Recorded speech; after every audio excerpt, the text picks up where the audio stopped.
Folks, Black Star Network is here. Hold no punches! I'm real revolutionary right now. Support this man, Black Media. He makes sure that our stories are told. Thank you for being the voice of Black America, Roland. Stay black. I love y'all. All momentum we have now, we have to keep this going. The video looks phenomenal. See, there's a difference between Black Star Network and Black-owned media and something like CNN. You can't be Black-owned media and be scared. It's time to be smart. Bring your eyeballs home. You dig?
July 28, 2023. Coming up on Roland Martin Unfiltered, streaming live on the Black Star Network. We are here in Houston, National Urban League Convention. We are going to hear from Ben Crump, Al B. Shore, Wendy Raquel, Houston Area Urban League CEO Judson Robinson III. Lots to talk about as taking place here in Houston. Also on today's show, Alabama officials have charged Carlee Russell with 2 misdemeanors. She's been arrested. We'll tell you about that as well. Plus, we got Education Matters, and there's always something happening with that idiot Donald Trump. And so guess what? Out in Florida, Senator Tim Scott and Byron Donalds, both of them criticizing Ron DeSantis over slavery in textbooks in that state. Wow, those two brothers finally woke up. We'll discuss it all. It's time to bring the funk on Roland Martin Unfiltered on the Black Star Network. Let's go. He's got it. Whatever the best, he's on it. Whatever it is, he's got the scoop, the fact, the find. And when it breaks, he's right on time and it's rolling. Best believe he's knowing. Putting it down from sports to news to politics. With entertainment just for kicks, he's rolling. It's on go, roll, y'all. It's Roland Martin.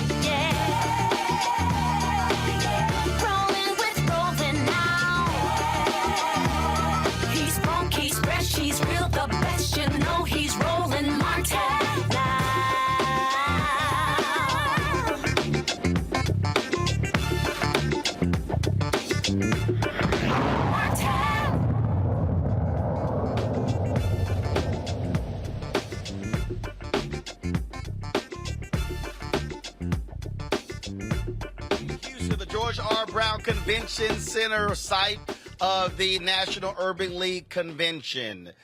Glad to see all of you right here on Roland Martin Unfiltered on the Black Star Network. Carlee Russell, the Alabama woman who says she was abducted after seeing a baby walking along the highway. Turned out to be a lie. She was today arrested. This is her mugshot. She has been charged with 2 misdemeanor counts. Please show the mugshot, please. Okay, all right, y'all. It's available. Pull it, please. She's been charged with 2 misdemeanor charges: false reporting to law enforcement authorities and falsely reporting an incident. The Alabama Attorney General, Steve Marshall, says she could be hit with more charges. Hoover Police Chief Nick Durzis was not happy at all and said he wishes she could face harsher penalties. I know many are shocked and appalled that Ms. Russell is only being charged with 2 misdemeanors, despite all the panic and disruption her actions caused. Let me assure you, I too share the same frustration, but existing laws only allow the charges that were filed to be filed. I can tell you that I will be contacting our state legislatures on behalf of law enforcement in Montgomery and asking them to look at this law applied to these facts and urge them to add an enhancement to current legislation when somebody falsely reports kidnapping or another violent crime. We don't see this as a victimless crime. There are significant hours spent, resources expended as a result of this investigation. And not only that, but the many men and women who are civilians that wore those yellow vests on a hot afternoon and evening looking for someone they thought was abducted, trying to be of assistance. We intend to fully prosecute this case and look forward to working with the Hoover Police Department moving forward. We also would tell you that we will continue to monitor this investigation to determine whether or not there are any additional charges that need to be brought, and we'll evaluate those as the facts are presented. All right, folks. A Class A misdemeanor is punishable by not more than 1 year in a county jail or a year of labor. My panel, Michael Imhotep, hosts the African History Network show. Killa Bethea, communication strategist. She's out of D.C. We have, of course, Michael. He's out of Detroit. And Matt Manning, civil rights attorney, out of Corpus Christi. All right. Glad to have all 3 of you here. Okay, so let me go ahead and start right here. 1, do I believe she should have been charged, Matt? Absolutely. Do I believe she should be facing penalties? Absolutely. But let me just cut to the chase. What we just heard are 2 assholes. And the reason I'm saying that, to say, oh, we're going to go to the state to change the law to make it harsher, first of all, she can be hit with the fine. The judge could actually say, you got to pay for the expenses. That was the case. It's up to a year in jail. What the hell is harsher? And again, I'm not defending Carlee Russell, but I am pissed off to listen to these two guys stand here and act like, oh my God, the world ended because it was a hoax. The laws on the books right now are just fine. Yeah, I think so completely. I think you're exactly right. That was my exact thought. And the law in Texas is precisely the same. So it's a Class A misdemeanor up to a year in jail. And before I heard that or saw that reported, I was hoping that it was not going to be a felony that she was charged with, because this statute is written for this exact scenario. And I think you're right. I think restitution could be charged where she has to pay for the victims and other people who are involved in helping look for her. But I really have three thoughts about this case to keep it succinct. The first is, I hope that this does not make law enforcement disbelieve black people anymore, because we know the data is that black victims often are not believed, and they don't go as hard on cases where black people are victims. So, Carlee Russell as a discrete issue, I hope does not metastasize into a larger issue where law enforcement does not, service black victims. That's the first thing. The second thing is, this is exactly an example of why we need to be nuanced in punishment. A year in jail as a prospect is a very long time, as is a $6,000 fine. Talking about increasing the charges in response to this happening ends up with a draconian punishment. And the reality is, people lie all the time in court. People lie all the time to the police. But you know what? Police lie all the time as well. And what happens? They might get fired, but they don't get prosecuted for a year or a felony for making false charges. So, I think it's at the right level, and I think trying to change it makes that incredibly problematic. And the last thing is, the AG is now prosecuting this. And what I think is problematic about this is they're going to turn it into a political football, and it's not that. It's a young woman who has presumably some issues that turned into this false accusation, and individually that needs to be dealt with her, hopefully with including any mental issues she may be dealing with and appropriate rehabilitation. But this should not become some bigger law enforcement issue that allows them to now grandstand, make it a felony, and go out on witch hunts. And that's what we're seeing happen in legislatures around the country, particularly here in Texas and in places like Alabama. So I'm hoping that this is just a discrete issue with Carlee Russell and does not catch wildfire in that respect. This is just, again, Kelly, there's no reason in the world for the state attorney general. I want everybody to hear what I'm saying. And I'm very clear. None of this is in defense of Carlee Russell. It is not. But let me be very clear here. There is no reason that the state attorney general should be involved in a case that involves two misdemeanors. The prosecutor from the county should have been at the news conference. But Attorney General Marshall should go sit his ass down, because all he's doing is absolutely grandstanding for the cameras. Yeah, it is grandstanding, and I fear that Matt's sentiment about this becoming political is already here. This is not, I don't want to say this is not a big deal. It absolutely is. But in the grand scheme of things, as far as crimes go, let alone in Alabama, for it,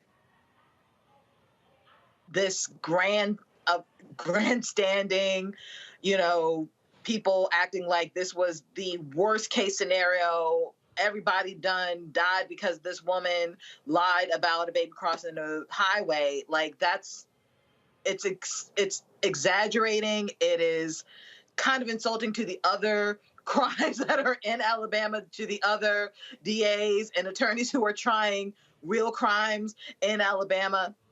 And like you said, it is overboard for these people to act like there needs to be more punishment involved. If I recall correctly, there was a case in, I believe, California. Something similar happened regarding a white woman blaming Hispanic people for kidnapping her, et cetera, and it ended up being her ex-boyfriend slash new lover. That was a woman.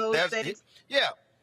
So hold on, Kelly. Her name is hold on. Her name is Sherry Papini. Yes. Okay. Yes. She was, wait, check this out.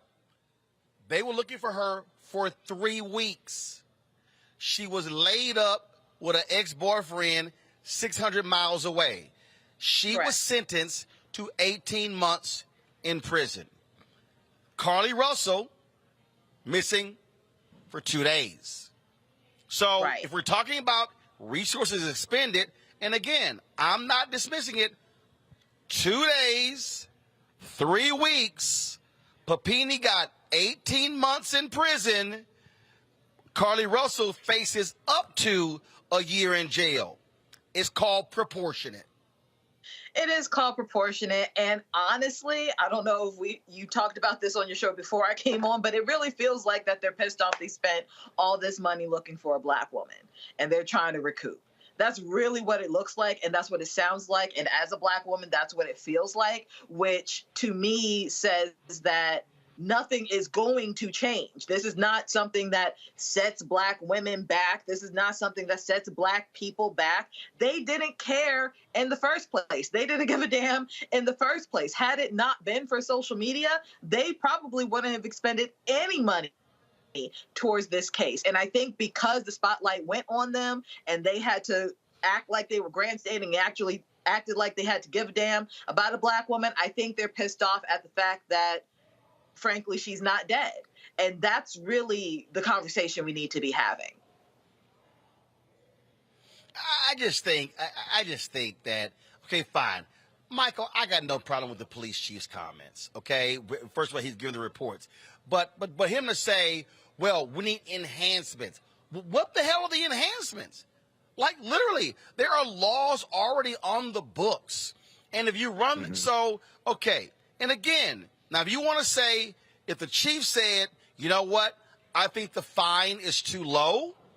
So, and again, I haven't pulled the law up. So if the maximum fine is $6,000, and then if you say, you know what, the law should allow for the expenses of law enforcement to be calculated, and you got to pay that back.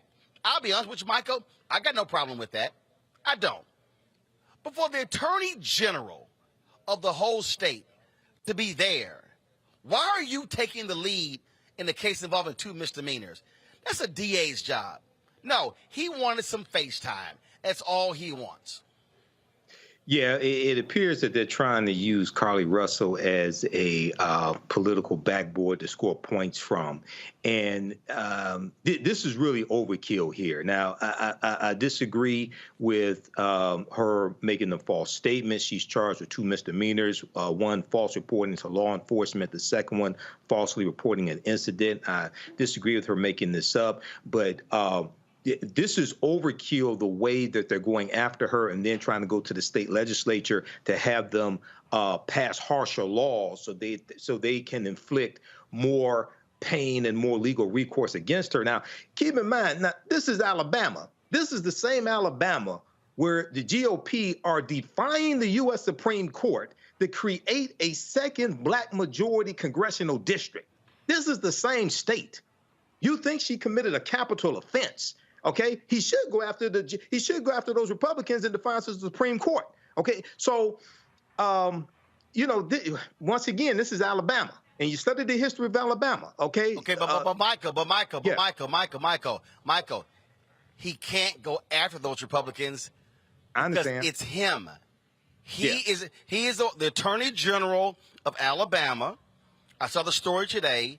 He got with lawyers, conservative lawyers in D.C., and this Attorney General came up with the plan to defy the Supreme Court because he hopes that the Supreme Court is going to listen to the second case in full and vote for them. So this right here, individual, no, show it back. Show it back. This guy here, to your point, he's standing there talking about Carlee Russell when he defied a Supreme Court directive, and he wants to talk about law and order. Exactly. And these are the same people that support Donald Trump, too. You can't make this stuff up, okay? This is why elections have consequences, and this is why all these idiots we have to vote out of office and take out of power. That's the bottom line with this. They're all in bed together. Well, absolutely. All right, folks, I go to a break. We come back. Florida Governor Ron DeSantis catching lots of heat over the issue of how they're defining slavery in the Florida curriculum. Well, my goodness. 2 black Republicans in Congress actually showed some guts and criticized him. We'll show you what Tim Scott said, Senator Tim Scott. We'll show you what Florida Congressman Byron Donald said. And Ron DeSantis is pissed off that they dared to call him out. That's next, right here, Roland Martin Unfiltered on the Black Star Network, live from the National Urban League Convention. Supporters of what we do. Download the Black Star Network app, Apple phone, Android phone, Apple TV, Android TV, Roku, Amazon Fire TV, of course, Xbox One, Samsung Smart TV. Join our Bring the Funk fan club. Your dollars make it possible. What's to do what we do? See your chicken money orders. P.O. Box 57196, Washington, D.C., 20037-0196. Cash App, $RM Unfiltered. PayPal, R Martin Unfiltered. Venmo is RM Unfiltered. Zelle, Roland at RolandSMartin.com. Roland at RolandMartinUnfiltered.com. We should get a copy of my book, White Fear, How the Browning of America is Making White Folks Lose Their Minds. Available at bookstores nationwide. Get it from Amazon. Download it on Audible. Go to a black bookshop and get the book as well. I'll be right back.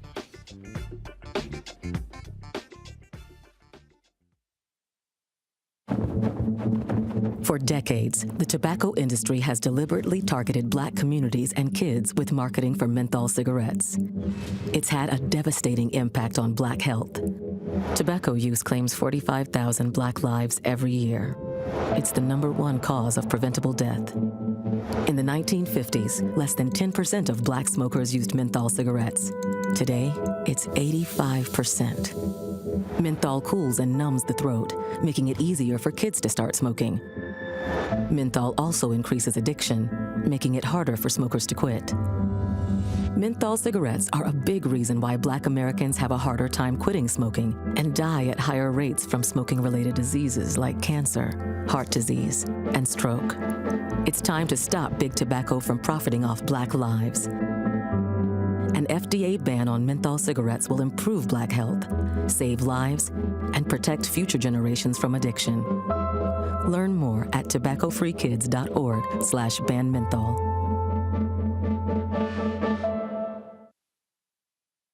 Hatred on the streets, a horrific scene, a white nationalist rally that descended into deadly violence. White people are losing their damn minds. An angry pro-Trump mob storms the U.S. Capitol. We've seen We're about to see the rise of what I call white minority resistance. We have seen white folks in this country who simply cannot tolerate black folks voting. I think what we're seeing is the inevitable result of violent denial. This is part of American history. Every time that people of color have made progress, whether real or symbolic, there has been what Carol Anderson at Emory University calls white rage as a backlash. This is the rise of the Proud Boys and the Boogaloo Boys. America, there's going to be more of this. Here's all the Proud Boys, guys. This country is getting increasingly racist in its behaviors and its attitudes because of the fear of white people. The fear that they're taking our jobs, they're taking our resources, they're taking our women. This is white fear.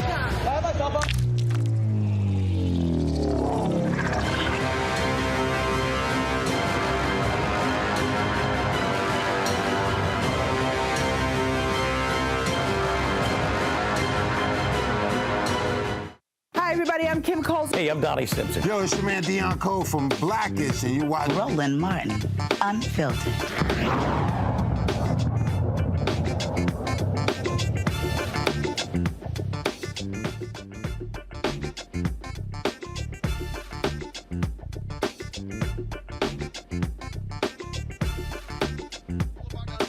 Right here on the Black Star Network. That's a view outside the George R. Brown Convention Center where the National Urban League is meeting here. All right, folks, a lot of conversations been taking place regarding Florida, how they're defining slavery, these benefits of African American, the benefits of the formerly enslaved, and how that benefited them later on. Well, Senator Tim Scott decided to weigh in. And, looks like he rediscovered his black card. Press play. As a country founded upon freedom, the greatest deprivation of freedom was slavery. There's no silver lining in freedom, in slavery. The truth is that anything you can learn, that any benefits that people suggest you had during slavery, you would have had as a free person. What slavery was really about separating families, about mutilating humans, and even raping their wives.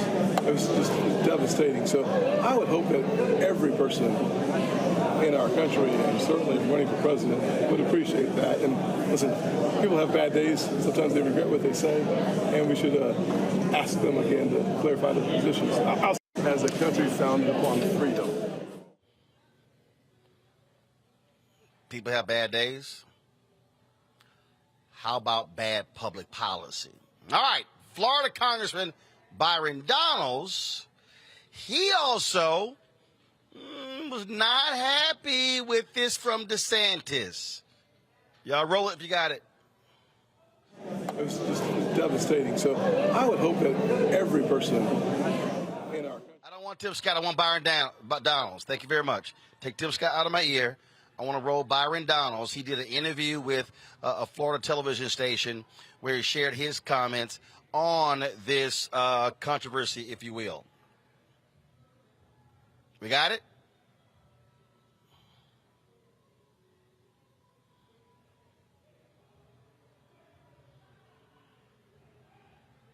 All right, cue it, play it. Obviously, slavery was terrible in our country. It was terrible for Black people coming to America, and it was just flat out wrong, no doubt about that. Also wrong, according to Donalds, the critics who are lining up to use the curriculum to score political points. So here's the deal. Okay, so that was Byron Donalds. Well, DeSantis, he ain't happy with the two blacks weighing in on this. This is how he responded. About what Tim Scott said. You know, I think part of the reason our country has struggled is because D.C. Republicans all too often accept false narratives, accept lies that are perpetrated by the left, and to, accept a lie that Kamala Harris has been perpetrating even when that has been debunked. That's not the way you do it. The way you do it, the way you lead, is to fight back against the lies, is to speak the truth. So I'm here defending my state of Florida against false accusations and against lies, and we're going to continue to speak the truth. What do you think about what? All right, so interesting there, Michael. He calls Senator Tim Scott D.C. Republicans. Not happy with these two African Americans. Earlier, he said Byron Donalds, he should not be siding against me and his state. He should not be siding with Kamala Harris. He should be standing with the state. That tells you how they feel about them black folk over there. Yeah, he's trying to keep the Negroes in line. But here's the thing, man. I know you said that they rediscovered their blackness or something like that. It's only when it's convenient. Okay, because Byron Donalds still supports Donald Trump. Well, okay? I get it. But listen, Michael, the whole point of rediscovering, I didn't say they rediscovered it for 24 hours, only in that soundbite. Well, hold on. Let me finish. So if you look at this, all right, Byron Donalds still supports Donald Trump. Senator Tim Scott still believes racism doesn't exist. Now, they admit that slavery was wrong, okay? What? They have nowhere else to go. Of course they're going to have to admit slavery was wrong. Senator Tim Scott is still against the black farmers getting any type of restitution. Senator Tim Scott is still against reparations. Michael, I know what they're against. I just want to speak to what they said and how DeSantis was responsive. I know all the other stuff, right? Okay, but I want to stay on topic. Speak to what they said and how DeSantis is responding. Yeah, but what they say, we also have to connect to what they do. So yes, they spoke out when it's convenient, okay, to stand up and say slavery wasn't a positive. All right. And Ron DeSantis is who has a history degree from Yale University, by the way. Ron DeSantis is trying to defend the social studies standards coming from his Florida Department of Education. They don't get any respect from me. Okay, it's easy to jump and compare this to Vice President Mike Pence. He had a moment of courage, January 6th, and now he's back to being a coward. Okay, so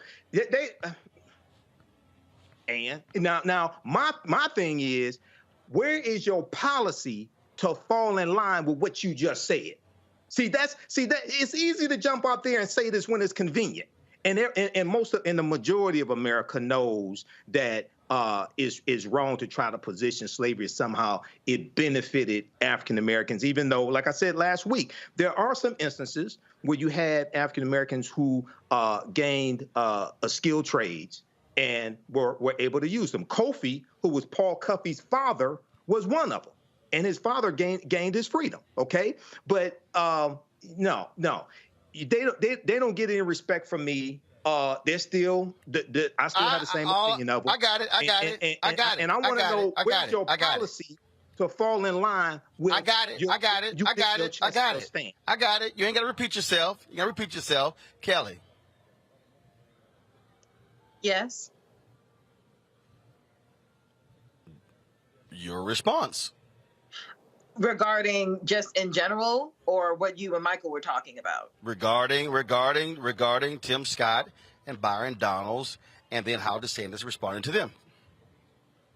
I mean, a broke clock can be right twice a day, and I would be shocked if Tim Scott said anything other than what he said, considering his entire campaign is based off of how he is the descendant of slaves and all of that stuff. My issue is that the benefit of slavery narrative that DeSantis is trying to tout is, while absolutely terrible and incredibly incorrect, out of all of what is in these in this policy, I mean, that's just the tip of the iceberg regarding what they're trying to teach children.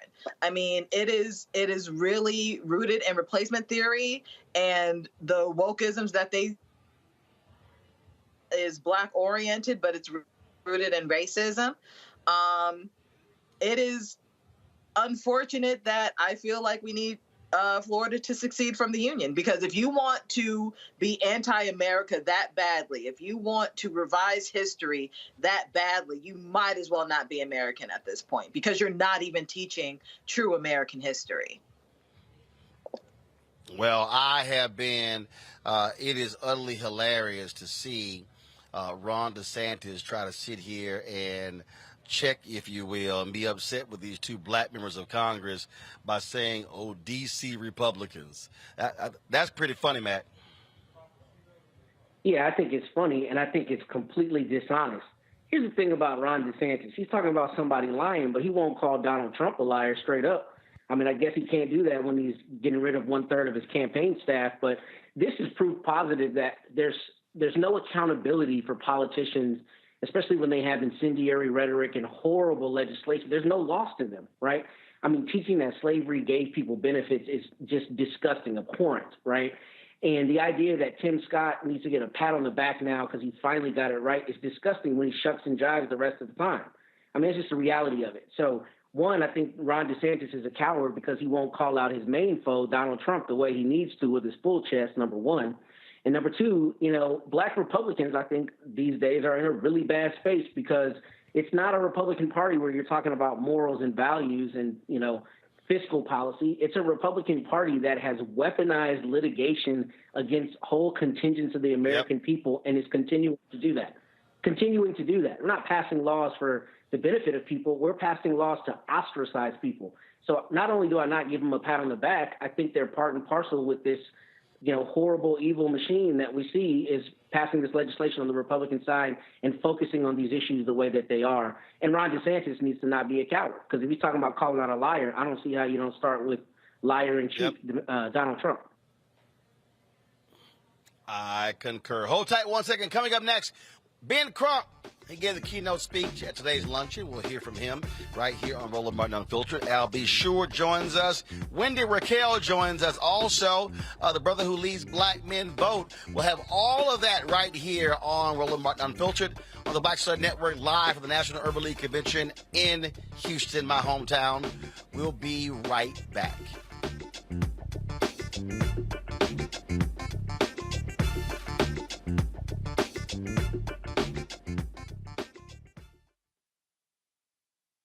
Next on the Black Table with me, Greg Carr, we welcome the Black Star Network's very own Roland Martin, who joins us to talk about his new book, White Fear, how the browning of America is making white folks lose their minds.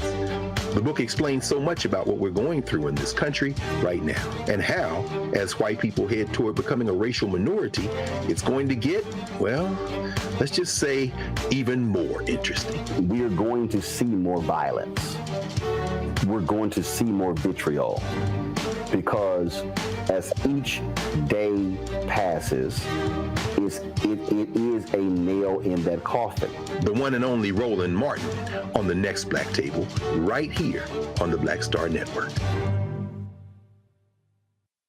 On the next Get Wealthy with me, Deborah Owens, America's Wealth Coach, financial literacy. Without it, wealth is just a pipe dream. And yet, half of our schools in this country don't even teach it to our kids. You're going to hear from a woman who's determined to change all that, not only here, but around the world. World of Money is the leading provider of immersive financial education for children ages 7 to 18. We provide 120 online and classroom hours of financial education. That's right here on Get Wealthy on Black Star Network. Carl Payne pretending to be Roland Martin. Holla! You ain't got to wear black and gold every damn place, okay? Ooh, I'm an alpha, yay. All right, you're 58 years old. It's over. And you are now watching Roland Martin Unfiltered. Uncut, unplugged, and undamn believable.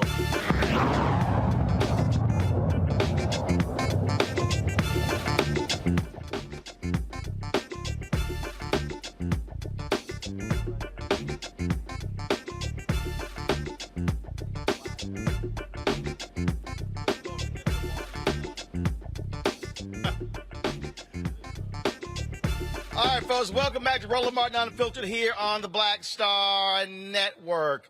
Attorney Ben Crump addressed the luncheon attendees today, talking about how we must continue to fight against racism in this country. When he got done, he sat down with me right here on our set here at the Convention Center. Here's our conversation. All right, Ben, what's going on? I saw you up there quoting, see, anytime you use that fight on the ice, let me remind you where that came from. Yes, sir. That came from Alpha founder Vertner Woodson Tandy. Yes, sir. He said, we will fight until hell freezes over, then we will fight on the ice. And I love it. So when you said it, I was like, you know, he quoting the Alpha man. You gonna always bring it up. Always. Well, see, from Alpha to Omega. When you quoted Carl G. Woodson, I thought you were about to say, hey, Roland, I'm quoting that Omega man. I was waiting for it.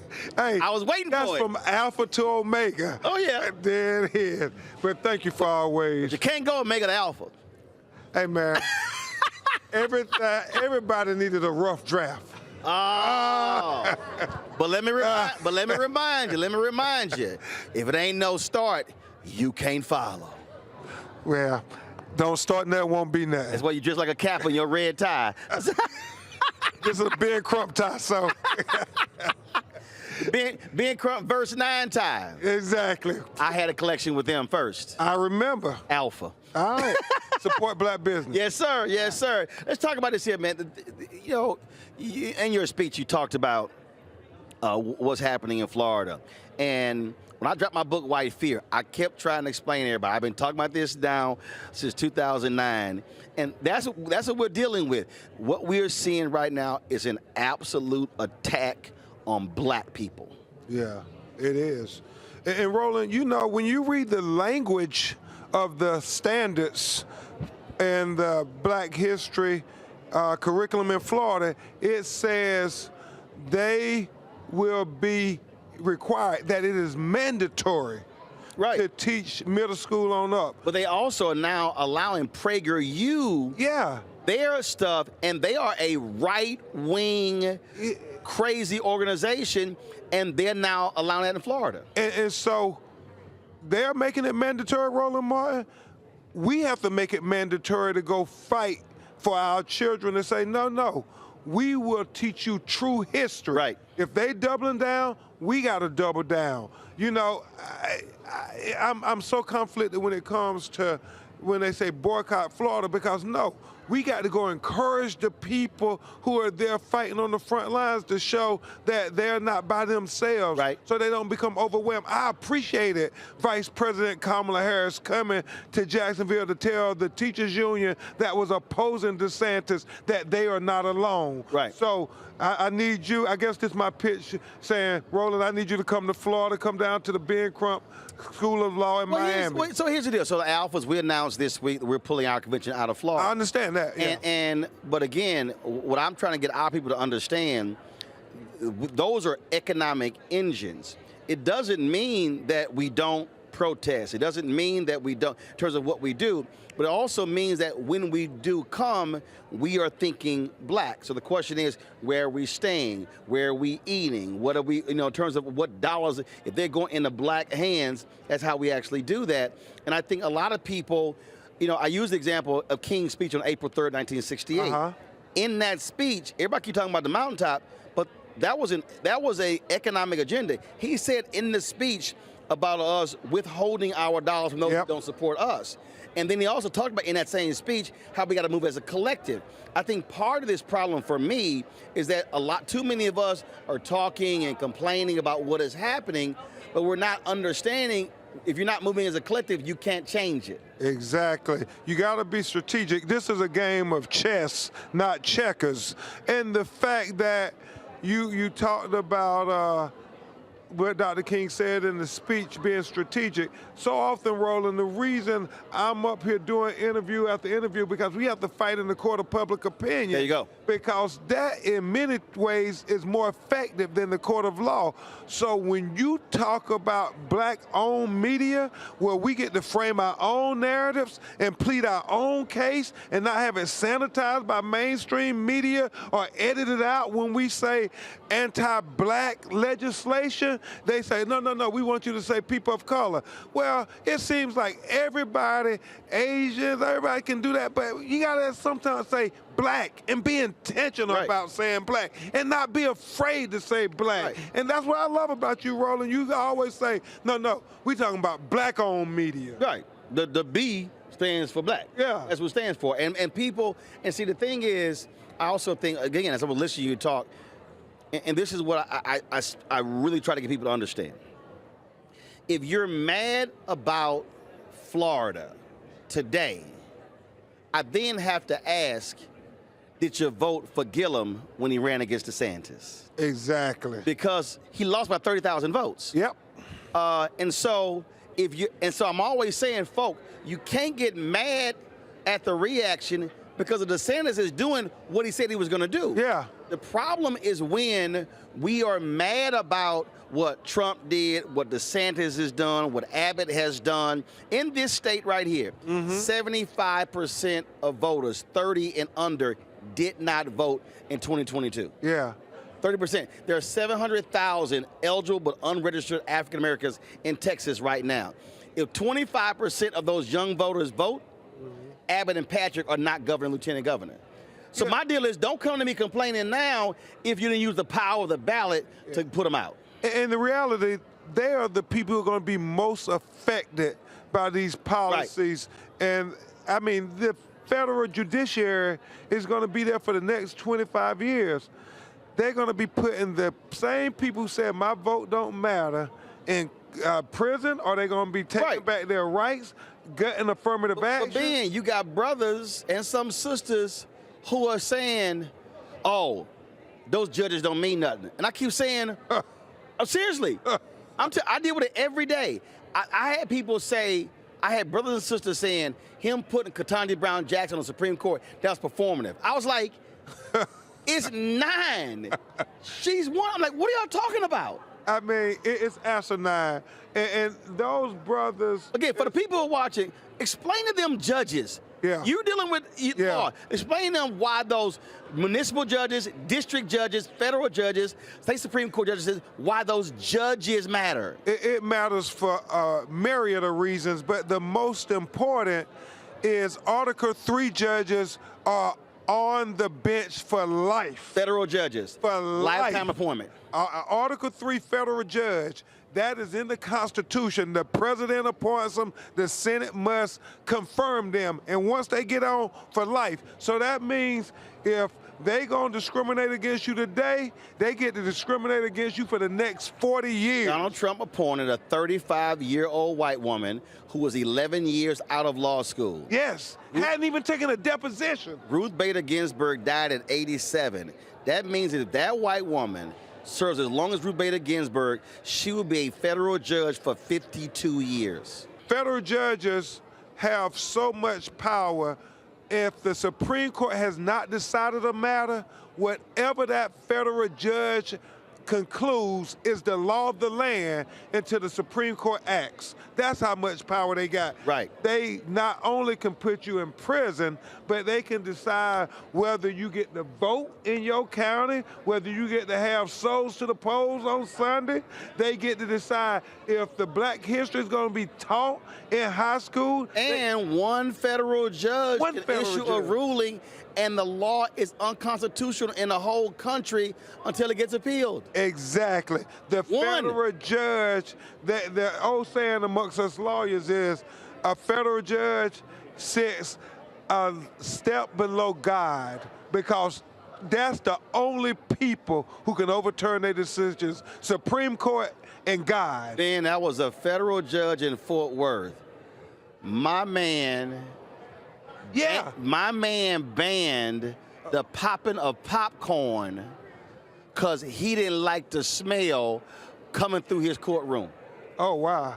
I thought you were going to talk about... No, I'm just... Now, again, I'm from here. Uh-huh. And I'm from Texas. I grew up as a man named Judge William Wayne Justice. Mm. The fact that I know the name of federal judge, because he was on TV almost every day because he ruled the conditions of Texas prisons were unconstitutional. He oversaw the Texas prison system almost for 30 years. Nah, that's... This man, so every move of the Texas prison system, so I grew up hearing this man's name on the news almost every single day. That was the power of a federal judge. Yeah. Can I give you a real-life example of how powerful federal judges are? Right now, I represent Henrietta Lack's family. Yep. The mortar sales where they butchered the black woman and took her cells, and her cells have been used in every medical advancement for the last 70 years. If you've had a vaccine for COVID, for the pneumonia thing, you got some Henrietta Lack in you. Her family didn't recover a penny. Pharmaceutical company, billions of dollars. Right. There's a young federal judge who is on the bench who refuses to dismiss the case. So, Roland Martin, what does that mean? Boom. That black family finally will get some compensation for Henrietta Lacks making the world a better place for everybody. That's how powerful a federal judge. Right. Last point here, and we've done this on the show before, and it really drives me crazy. A lot of these people have no clue what you actually do. What I mean by that is, they kill me when I see these comments, man, Crump ain't won no case. You can't prosecute a cop. You represent the family.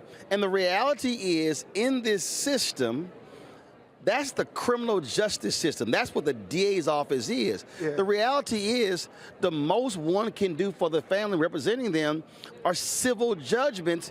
And for a lot of people, they don't understand that y'all have been not just doing civil judgments, but you've been getting law changed as a part of it, like what happened in Louisville. Yeah.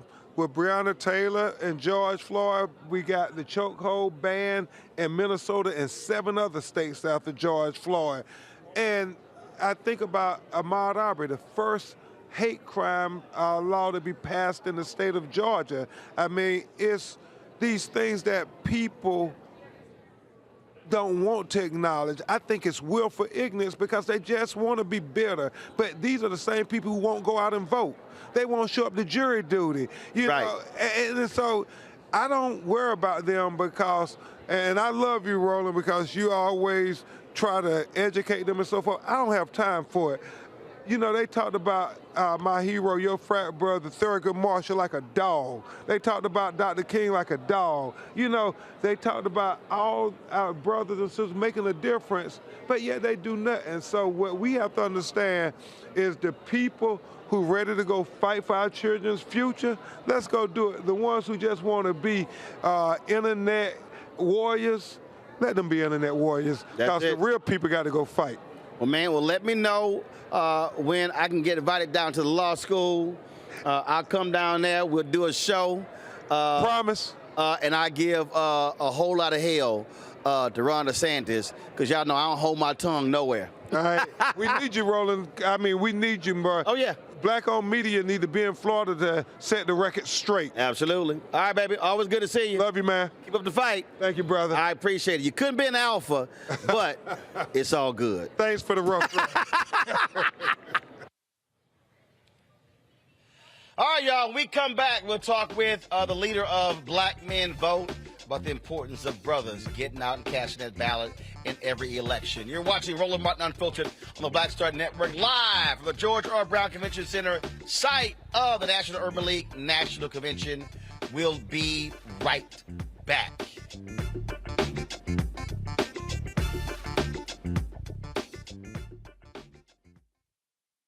When you talk about blackness and what happens in black culture, we're about covering these things that matter to us, speaking to our issues and concerns. This is a genuine people-powered movement. There's a lot of stuff that we're not getting. You get it, and you spread the word. We wish to plead our own cause.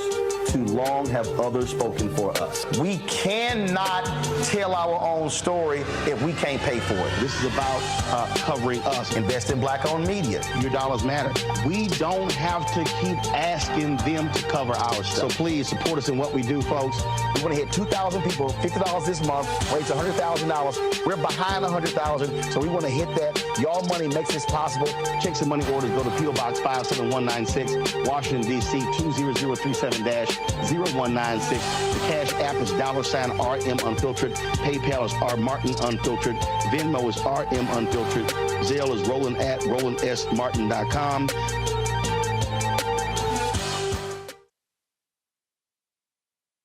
Up next on The Frequency with me, Dee Barnes, our special guest, Alicia Garza, one of the founders of the Black Lives Matter movement. We're going to discuss her new book, The Purpose of Power, How We Come Together When We Fall Apart. We live in a world where we have to navigate, you know, when we say something, people look at us funny, but when a man says the same thing less skillfully than we did, right?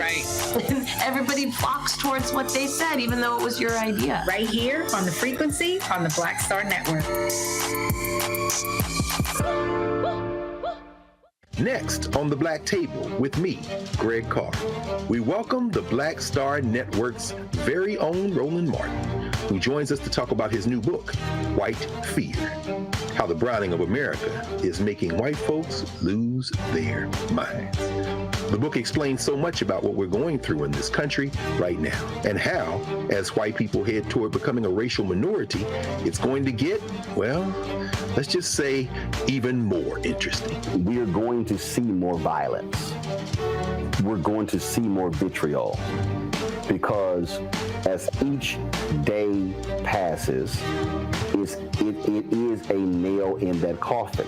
The one and only Roland Martin on the next Black Table, right here on the Black Star Network. Hello, I'm Jamia Pugh. I am from Coatesville, Pennsylvania, just an hour right outside of Philadelphia. My name is Jasmine Pugh. I'm also from Coatesville, Pennsylvania. You are watching Roland Martin Unfiltered. Stay right here.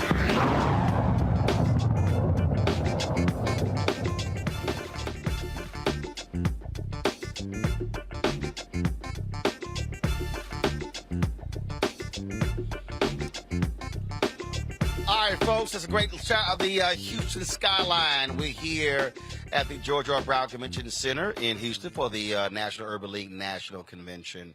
Yesterday, I caught up with the leader of Black Men Vote, talking about the importance of educating brothers about getting out and casting ballots in local, state, and national elections. Here is our conversation.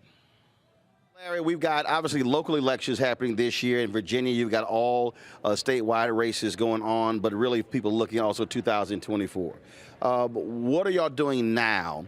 And I say not necessarily registering people, but educating black men about the stakes and connecting the dots so they understand why voting matters. You hit the nail on the head. I mean, at the end of the day, it really comes down to what's happening in your local area, right?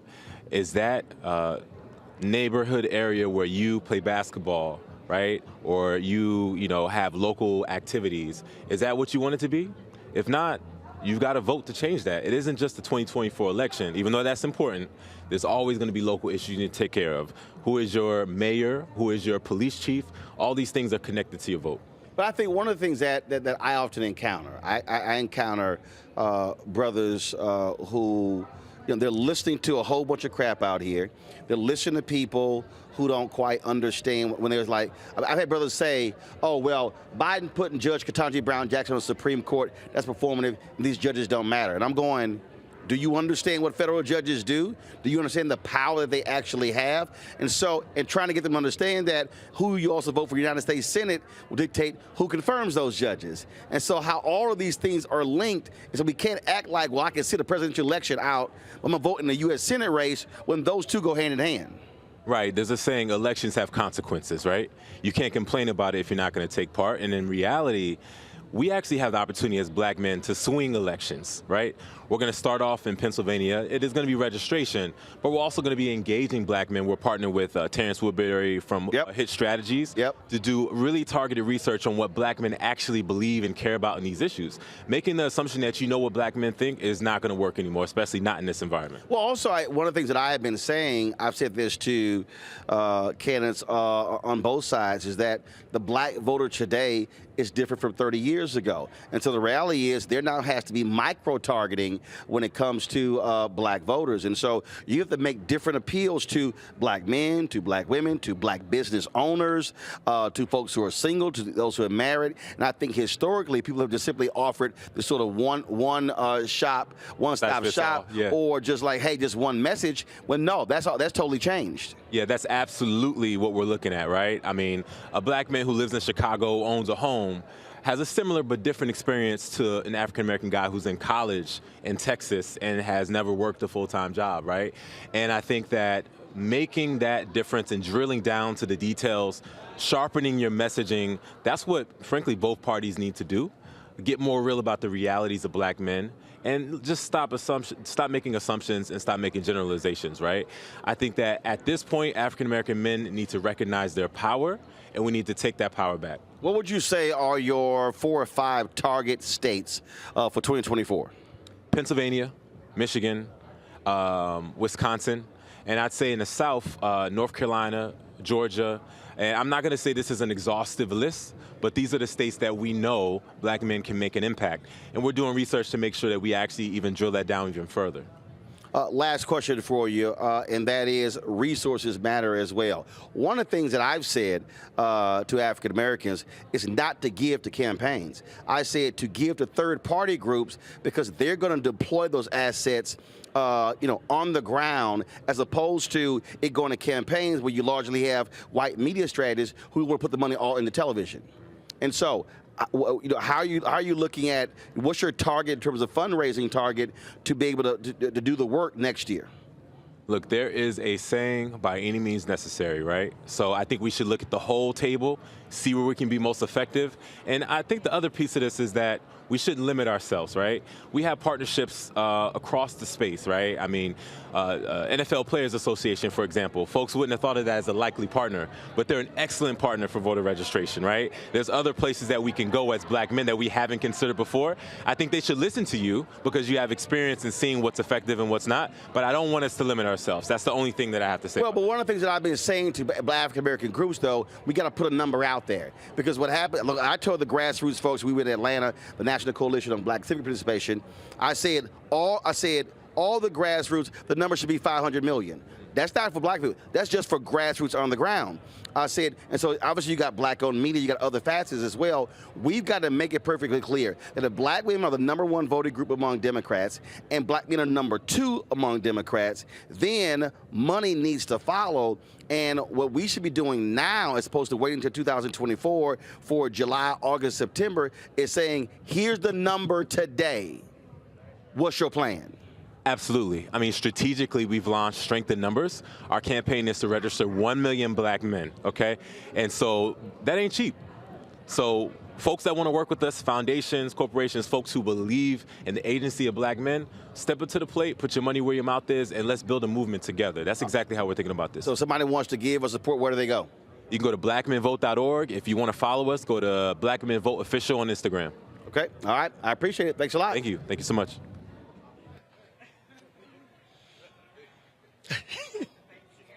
All right, folks, welcome back. Michael, I want to go to you. Your thoughts on what he laid out, and again, the messaging and reaching out to black men when it comes to voting. Absolutely. It's extremely important. It has to be a targeted message. It can't be a one black person fits all message, one message fits all African Americans. You all hit on some gems. The power of judges, the power of Supreme Court judges, the power of federal judges. If we just look at what just happened in the U.S. Supreme Court, two very important rulings. President Joe Biden's executive order on student loan forgiveness. A 6-3 conservative Supreme Court struck that down. That policy right there would have moved 500,000 African-American families from a negative net worth to a positive net worth, and would discharge for about 50% of African-Americans. It would have wiped out about the rest of their student loan debt. So this, what we see is how voting is tied to politics overall, the legal distribution of scarce wealth pound resources, but it also impacts our economic conditions. When you look at Florida, I said this last week on the show, there were black people in Florida that said they weren't voting for Andrew Gillum because he didn't have a black agenda. I said, Ron DeSantis has a black agenda. He has an anti-black agenda. Andrew Gillum lost by 30,000 votes. If we understood history and understood what was coming and listened to Ron DeSantis and the white supremacists who thought Ron DeSantis was a white supremacist, we would have had enough sense to stop him. So we have to understand elections have consequences, but it's tied to everything. Politics impacts every aspect of our life, from the water we drink to the food we eat to the air we breathe. So this conversation is extremely important. Matt, your thoughts? I like the idea of the targeted message, not to just kind of echo what Michael said, but what I think was especially important is the idea that he focused on the local issues, because I think too often when we talk about voting, we get lost in the weeds about federal issues. But the place you see the most immediate impact is getting that pothole filled on your street, or getting the park, basketball court resurfaced at the park. And I think that's a really important thing, because a lot of times people who feel reticent to vote say, oh, it doesn't matter what I do. They're going to, they're off in an ivory tower somewhere. They don't care about me. But your city council person or your local alderman or even your governor, states decide whether they're going to accept, Medicaid dollars, right, or federal dollars. Depending on who you vote for, that may have a measurable effect on your life. So I'm hoping that people that he talked to, particularly us, the black men, are focused on the idea that, I really can have an impact, and that impact can immediately affect my family's quality of living. And that's, I think, an important message, and one that we too often lose in the larger message about voting. Kelly, again, what we're talking about here really is, again, as I said to Larry, black women are #1 Democratic voters, black men are #2. And I think part of the thing is, when we talk about how people have reached African Americans, there's sort of this been, one broad stroke. When the reality is, you have to create this different messaging because the black voter in 2023 is not the black voter in 1983. Absolutely not. We just talked about a couple segments ago about how Tim Scott was giving his thoughts regarding the curriculum regarding enslavement. And I bring that up to say Black people are not a monolith, and we never have been.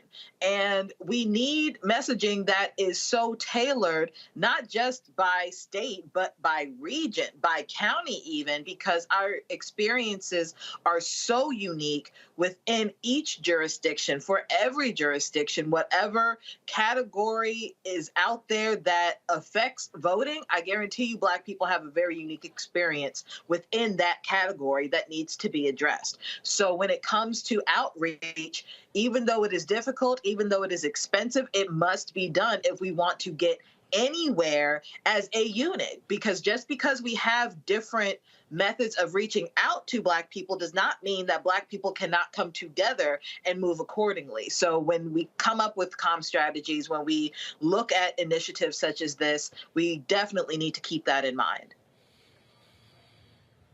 Indeed. All right, folks, got to go to a break. We come back. We'll hear from Judson Robinson III, who runs the Houston Area Urban League. We'll also, in the next hour, hear from actress Wendy Raquel. We'll hear from Al B. Shore. Plus, we got our Education Matters. So lots more from Houston live at the National Urban League Convention, the George R. Brown Convention Center in my hometown. You're watching Roland Martin Unfiltered on the Black Star Network. Again, support us in what we do. Download the Black Star Network app. You can do so on all platforms: Apple phone, Android phone, Apple TV, Android TV, Roku, Amazon Fire TV, Xbox One, Samsung Smart TV. We're now on Plex TV and Amazon. You can watch our 24-hour, 7-day-a-week streaming channel. I'll go to Plex TV, simply search for Black Star Network. I'll go to Live TV and go look under News and Opinion on Amazon News. Go to Amazon Fire. You can check us out there as well. If you have Alexa, you could say, Alexa, play news from Black Star Network. It's our 24-hour streaming channel. And, of course, the app as well. Your support matters to us, so please support us with your resources. Our goal is to get 20,000 of our fans contributing on average $50 each. That's $4.19 a month, 13 cents a day. So you can do so a variety of ways. Some of y'all are still analog. Y'all don't trust all that stuff. So see your check and money orders to P.O. Box 57196, Washington, D.C. 20037-0196. Cash App, $RM Unfiltered. PayPal, R Martin Unfiltered. Venmo is RM Unfiltered. Zelle, Roland at RolandSMartin.com. Roland at RolandMartinUnfiltered.com. I thought somebody behind me had some damn jingle bells or something going on. That's my man moving his cart with the champagne flutes. So y'all hear that ringing? Nope. Rudolph the Red-Nosed Reindeer is not rolling up in here with some bells. Be sure to get a copy of my book, White Fear: How the Browning of America is Making White Folks Lose Their Minds. Available at bookstores nationwide. Order from a Black bookstore: Ben Bella Books, Amazon, Barnes & Noble, IndieBound, Bookshop, Chapters, Books A Million, Target. Download your copy on Audible. We'll be right back. In the commercial break, I'm snatching black cards.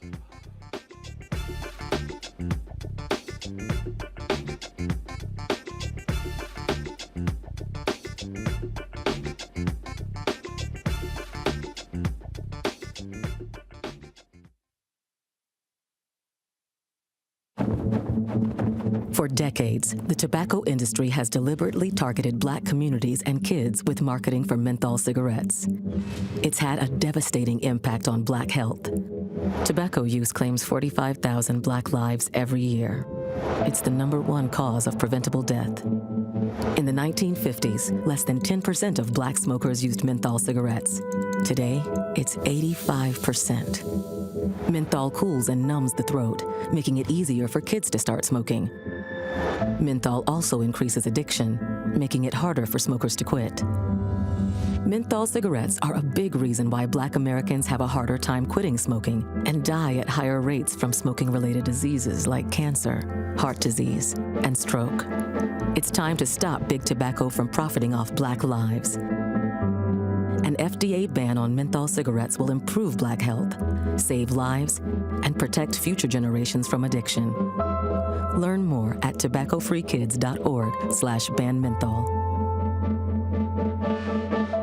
Next on the Black Table with me, Greg Carr, we welcome the Black Star Network's very own Roland Martin, who joins us to talk about his new book, White Fear, How the Browning of America is Making White Folks Lose Their Minds.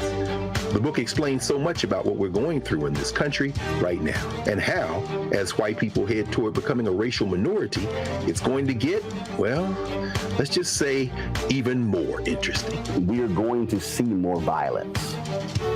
We're going to see more vitriol, because as each day passes, it is a nail in that coffin. The one and only Roland Martin on the next Black Table, right here on the Black Star Network.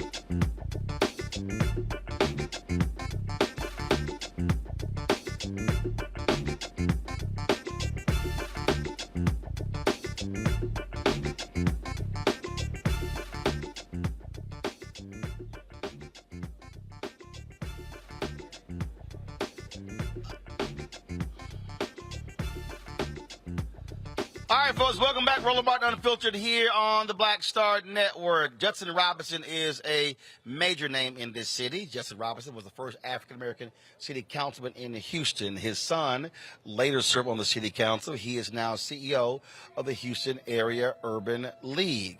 Earlier, I talked with him about the importance of the National Urban League and what their focus is when it comes to economics for African-Americans. All right, Judson, let's get right into it. Explain to people who really don't know, what do Urban League chapters do?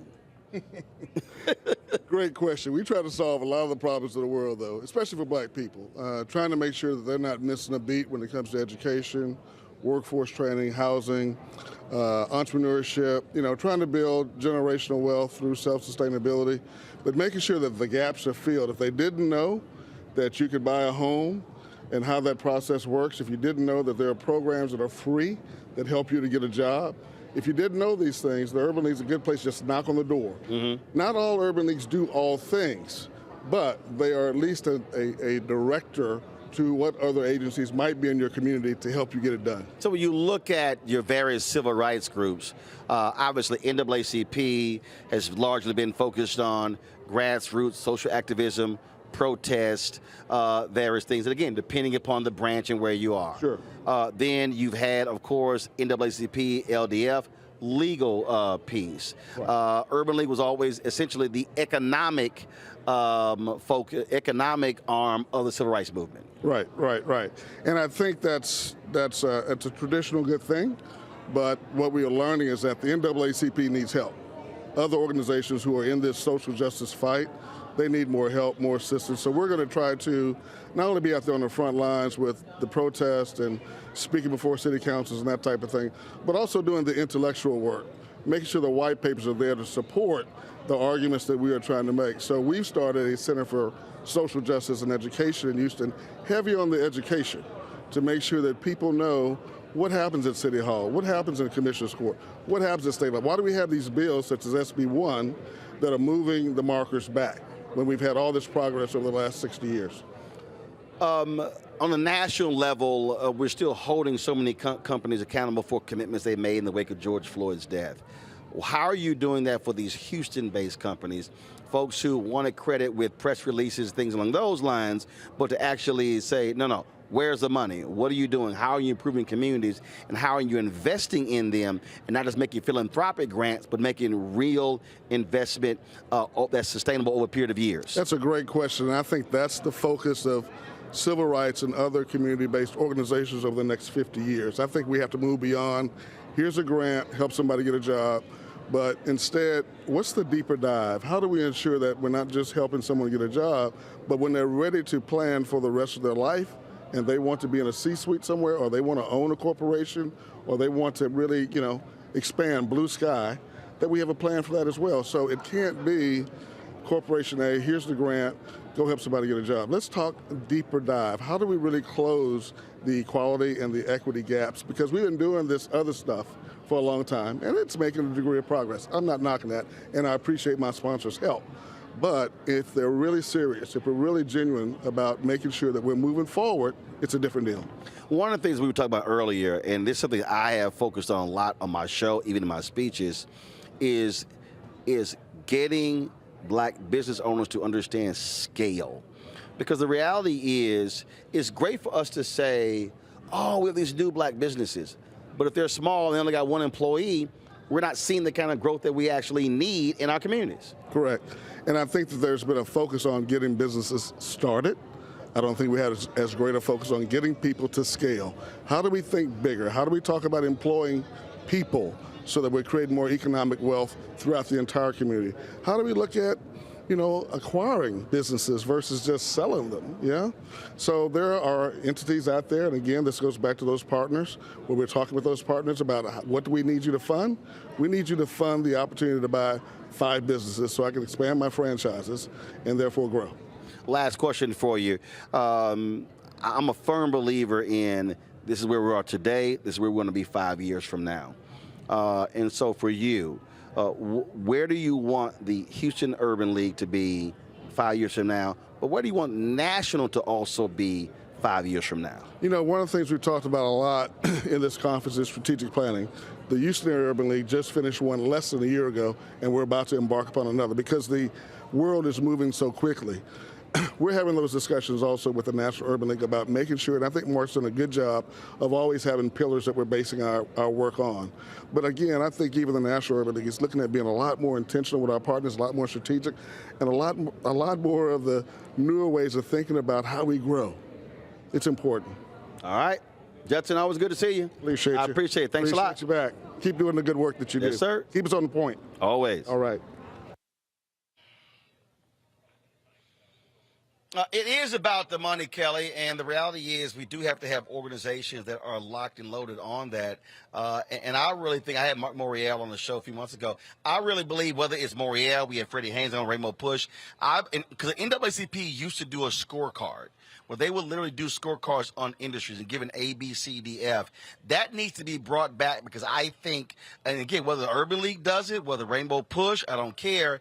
To me, that's important because we need to know those corporations that get an F so we don't spend our money with them. Absolutely, especially with the Supreme Court case that recently came down regarding even serving the LGBTQ plus community and how that, and I still stand by this, can absolutely be a slippery slope into Jim Crow 2.0 regarding the rationale that the court came down with to rule in that area. So as far as, like you said, these organizations, I'm a member of Urban League. I really wish I could have made Houston, but I couldn't. I have seen, especially with the Greater Washington Urban League Young Professionals, which is what I'm a part of, how we are in the community, making change, going to businesses, making sure that they're good, making sure that they are aligned with our own values should we decide to partner with them.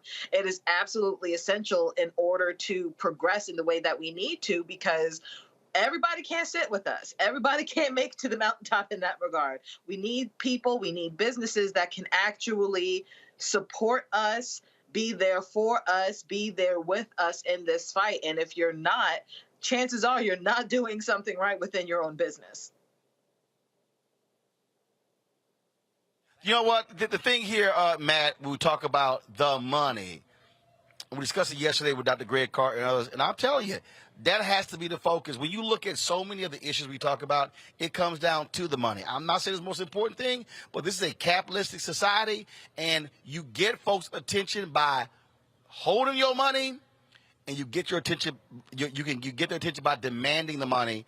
And I believe our organizations must be far more aggressive on this front, because otherwise, if we sort of soft shoe it, then you're not going to see the changes that are necessary. I think that's partially right. I mean, I think two things are true at the same time. I think sometimes we focus too much on the money and not the impact. However, I'll concede that the money is often a conduit to making the most forceful impact. And what I think Brother Robinson said that was really important there is that the Urban League can be a facilitator to let you know about other services that may be in your community. And to your point that you underscore here very often and very astutely is, look, there are a lot of, one employee Black businesses, and presumably there are also a lot of one or two person nonprofits. There are a lot of nonprofits and organizations that do good work, but they don't have the scale to do the work on the scale where they serve a lot more people. So I think what's important, not only about using money as an economic strategy, obviously we know that boycotts and other economic strategies are very important for exercising political pressure and getting the political outcome. However, we need to make sure that money is also used to affect people's daily quality of life, because the reality is this: none of these organizations are doing anything important at all if they don't help make our lives incrementally better, and if they don't stand on the front lines in making sure that our children, my 3 boys at home, live an easier and better and more inclusive, more successful life than I've lived, right? And their mission is not only to help galvanize that support through political processes and money, but also to make sure that the people that are out there who are doing the helping are connected to those who need to be helped. And I think it's important that the Urban League and all the other organizations, the patchwork, are always working towards that end. And money is important in that process, but the most important part of it is true buy-in, where we recognize for whom we do the work. And I think that the Urban League's role in facilitating that is important, and hopefully in providing scale to those that are out there doing the work and don't have the scale to do it on a larger scale. I think they're important in that respect. Michael, again, look, the reason I say the money, you go to Congress, that's what folks talk about. And I think what has happened historically when it comes to African Americans, politicians have come to us talking about all kind of other stuff as opposed to the resources, and then we complain that we're not getting the resources. And so that's why I believe, whether it's the National Urban League or any other organization, I said this to Ron Busby with the U.S. Black Chambers Inc. I said, there should never be a conversation about Black folks and money. No, U.S. Black Chambers Inc., because he is two. Yeah. Harry Alford has Black Chamber of Commerce, and that's a foul group. Okay, he's full of it. Okay, the real Black Chamber group, the U.S. Black Chambers Inc., that's Ron Busby's group. And I've said to Ron, there should never be a conversation about African Americans and money, and y'all not there. When I spoke to the to NARAB, the Black real estate brokers, I said the exact same thing. I said, I'm tired of individuals and organizations that don't know nothing about wealth creation leading conversations about creating wealth among Black folks. Yeah, Roland, at the end of the day, the money is a big part of it, and how we use the money, and also how we leverage our economics to enforce our political agenda. And when we look at what your fraternity, Alpha Phi Alpha Fraternity Incorporated, just announced, that they're moving their 2025 national conference from Florida because of policies in Florida, Ron DeSantis policies, because of policies blocking the AP African American Studies curriculum, and then also recently with the social studies standards as well. That's an example of leveraging our economics to enforce a political agenda. And I have to take this back to 2015 in the state of Indiana, when the state legislature passed their transgender bathroom bill, and the governor at the time was a man named Mike Pence, who went on to become the vice president. Corporations were tripping over themselves to denounce what was taking place there, and they put economic pressure on the state legislature, and within about a week or so, the state legislature changed their policies, okay? Well, where's the pressure being put on corporations today with what's going on? Well, you have the fight with Disney, but I'm talking about around the African-American history lessons and things like this. So we have to leverage our economics to enforce our political agenda, just as other people do and other ethnic groups do. Oh, you're absolutely right. All right, folks, hold tight 1 second. We come back, we'll hear from Al B. Shore. He went through a significant health crisis, folks.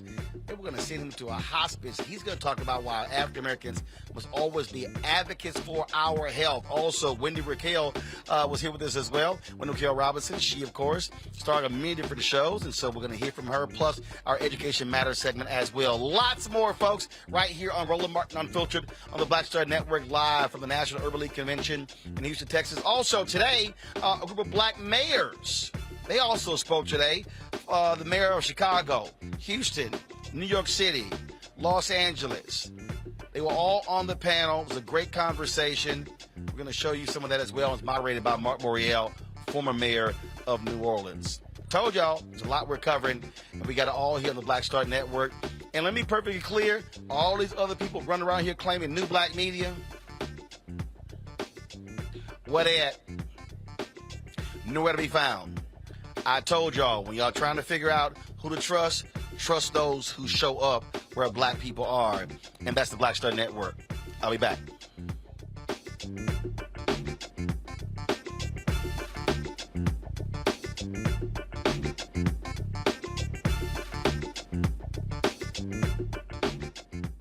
On a next, A Balanced Life with me, Dr. Jackie. How are you being of service to others?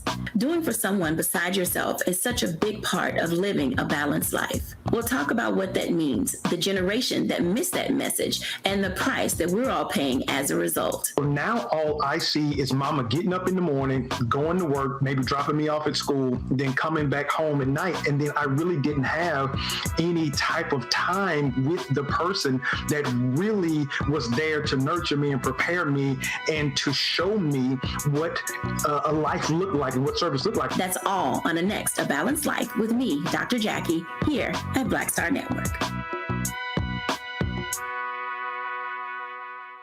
Up next on The Frequency with me, Dee Barnes, our special guest, Alicia Garza, one of the founders of the Black Lives Matter movement. We're going to discuss her new book, The Purpose of Power, How We Come Together When We Fall Apart. We live in a world where we have to navigate, when we say something, people look at us funny, but when a man says the same thing less skillfully than we did, right?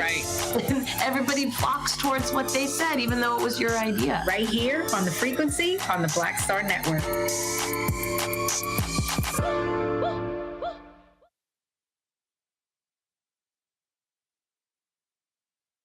On the next Get Wealthy with me, Deborah Owens, America's Wealth Coach, financial literacy. Without it, wealth is just a pipe dream. And yet, half of our schools in this country don't even teach it to our kids.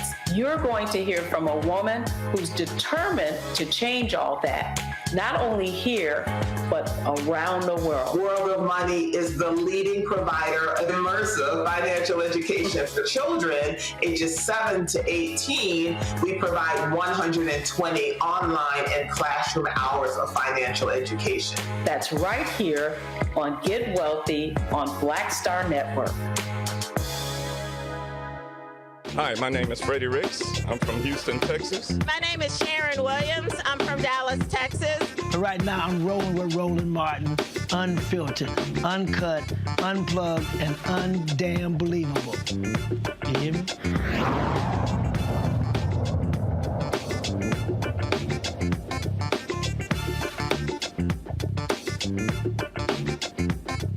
No bump? Boom. The 4 largest cities in America are led by black mayors. Of course, we're here in Houston, Chicago, Los Angeles, and New York City. All of them were on stage today with Mark Morial, CEO of the National Urban League, former mayor of New Orleans, for a conversation about the jobs they do. We live stream that whole conversation on the Black Star Network. Go to our app, go to our YouTube channel, and check it all out. Here is some of what they had to say. Big challenge now for Black America is this dual challenge that on one hand, we have justice issues, community distrust, unacceptable levels in the nation of police misconduct, brutality, and shootings. On the other hand, we're killing each other. We have black on black violence as well. The mayor is in the vortex of every single one of these challenges and has to navigate. So Mayor Adams, let's go to you. How do you think and what's your message and strategy? You have a unique background when it comes to this as a former law enforcement officer, but also someone who has publicly talked about how you were harassed by the police as a young black man. Talk a little bit about how the balancing act, and I want all of you all to answer this question, the balancing act or the conflict between these issues in reality and in perception?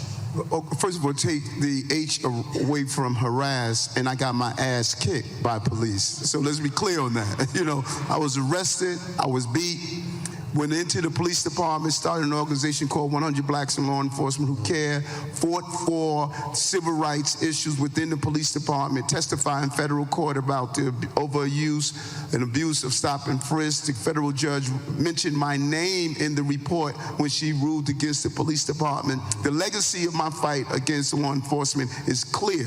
Now, some people want to rewrite the history, but in reality, when other folks were silent on this issue nationally, I was a leading voice in this country about over-abuse policing nationally. What we must do is what Archbishop Desmond Tutu stated. We spend a lifetime pulling people out of the river.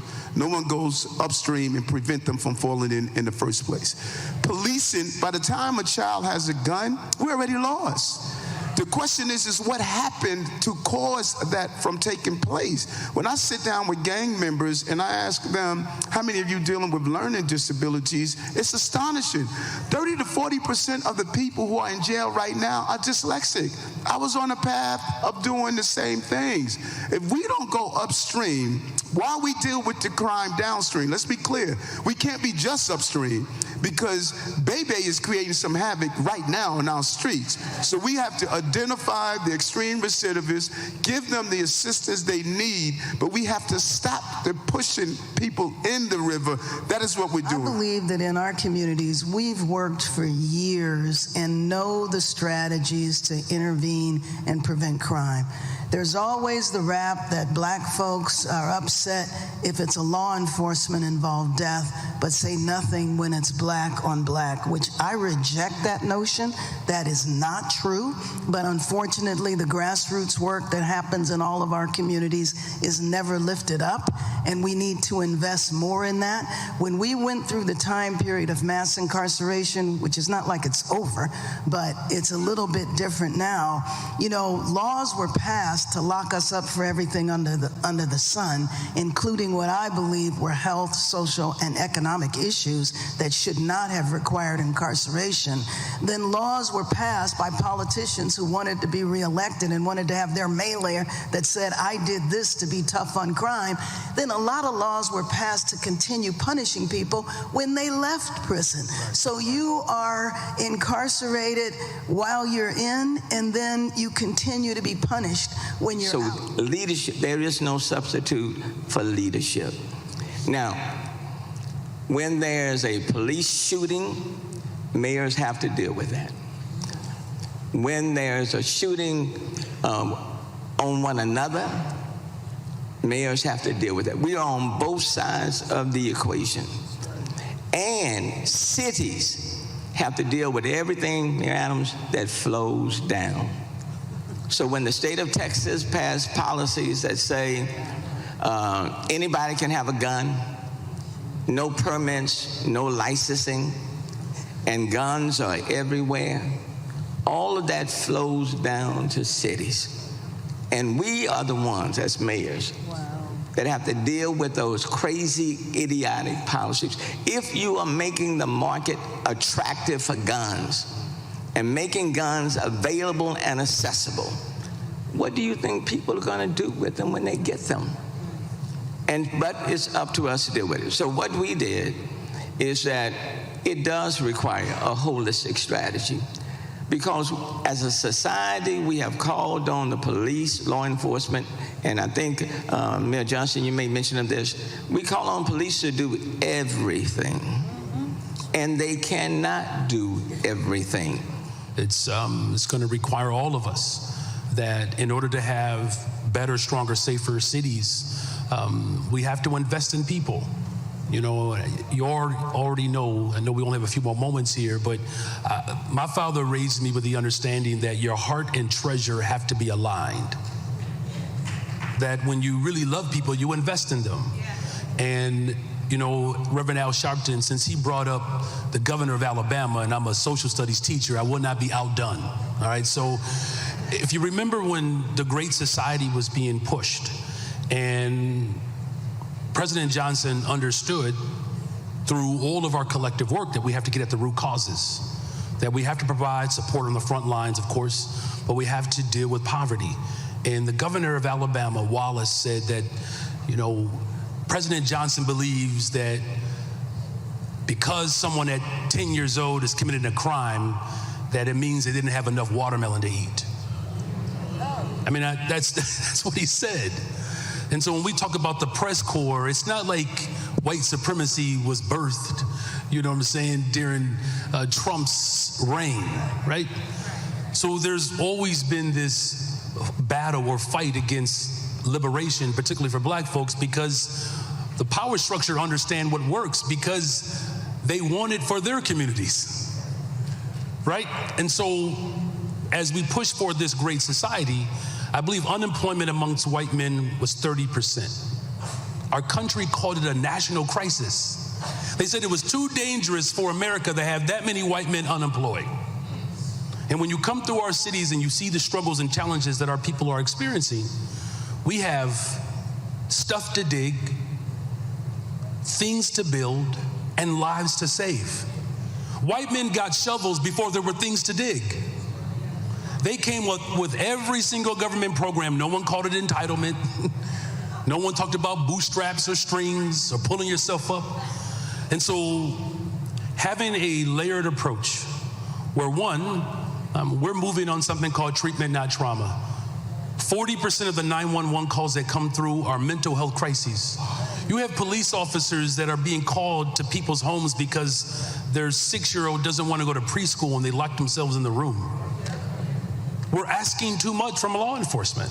And so investing in people, doubling the amount of young people that we hire, I've made a commitment to promoting 200 more detectives to deal with the clearance rate. But the bottom line is we have to have a collective response to what we know works. Let's talk about minority business, black business, growth, and participation.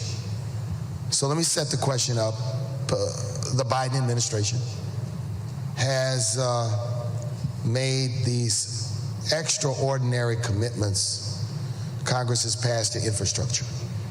Significant amounts of the money will come to states or airports or water systems, state departments of transportation, and in some instances to local public works departments. And therefore there's this incredible opportunity for there to be inclusiveness. And I know, Mayor Adams, because we worked with your team on your efforts at the New York legislature recently to address some of the systemic barriers to participation. How does this fit into your agenda? So important. As I stated, we have over $106 billion budget, over 302,000 employees. Our procurement for goods and services, it's over $20 billion. And what we found is that the key to proper cities, you have to look at your agencies. How are your agencies spending? And if you don't take control and make sure that they have a real plan of MWBE and ensuring that they are being actively recruiting and identifying pathways of going from being subprimes to primes. We were able to successfully do two things during our legislative session. Hats off to Leader Carl Hasty and Majority Leader Andrew Stewart-Cousins. We were able to, number one, get local hiring. So if we're using governmental dollars to do things, we need to hire locally, because communities should not watch buildings go up and their futures go down. It needs to be connected, and we were able to do that. We were also able to increase the discretionary amount that you can use for discretionary contracts to $1 million. It was $500,000. We were able to increase it to $1 million because of our state lawmakers. But we're also using technology now to see what our agencies are doing. You can't wait to the end of the year and do an analysis of how well you did the previous year. We are monitoring it now in real time. My mother used to say, if you don't inspect what you expect, it's all suspect. We got to inspect it right away and tell that person who is not meeting my expectations, you have to correct your actions and come up with an improvement plan. You have to move bureaucracy out of the way. It is too damn difficult to do business in many of these cities because we create these bureaucratic barriers to really de-incentivize those women and minority-owned businesses from leaning into how to do business with the city. Businesses are important, and we're focusing heavily on that. Thank you, Mayor Bass. Well, I certainly agree with that, especially when it comes to the bureaucracy. But one of the things that I found fascinating is that a lot of the bureaucracy is just made up. It's just self-imposed. There's no particular reason for it at all, which is why it's been kind of nice not having worked in the city. So I come in and the stuff just looks crazy to me. But, you know, the other thing is that we have to be aggressive in terms of not just telling somebody the website. We have to bring our businesses in. And I'll say is this, I don't mean to trigger anyone on this stage, but the DNC is in Chicago. And this is a tremendous opportunity for us as we build up the infrastructure to create these type of investments for our people. I believe there's more than enough for everyone. And so as we make sure that black businesses in the city of Chicago experience the wealth of the city and what the DNC will bring, I'm happy to share some with my other mayors from around the country. So. Folks, if you want to see the entire conversation with those black mayors, again, go to the Black Star Network app. We come back, our Education Matters segment. We also are going to hear from my man, Al B. Sure. Plus, we got a little something from last week when we were in the Cincinnati Music Festival. All of that right here on Roland Martin Unfiltered. Back in a moment.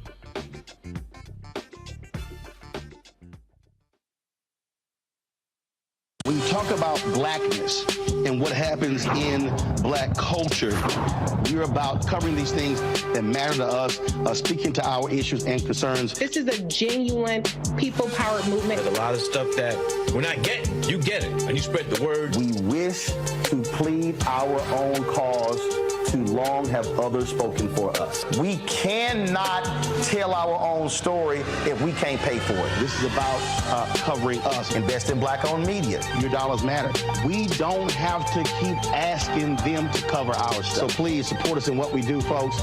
We want to hit 2,000 people, $50 this month, raise $100,000. We're behind $100,000, so we want to hit that. Y'all money makes this possible. Checks and money orders go to P.O. Box 57196, Washington, D.C. 20037-0196. The Cash App is $RM Unfiltered. PayPal is R Martin Unfiltered. Venmo is RM Unfiltered. Zelle is Roland at RolandSMartin.com. Hatred on the streets, a horrific scene, a white nationalist rally that descended into deadly violence. White people are losing their damn minds. As an angry pro-Trump mob storms the U.S. Capitol, we're about to see the rise of what I call white minority resistance.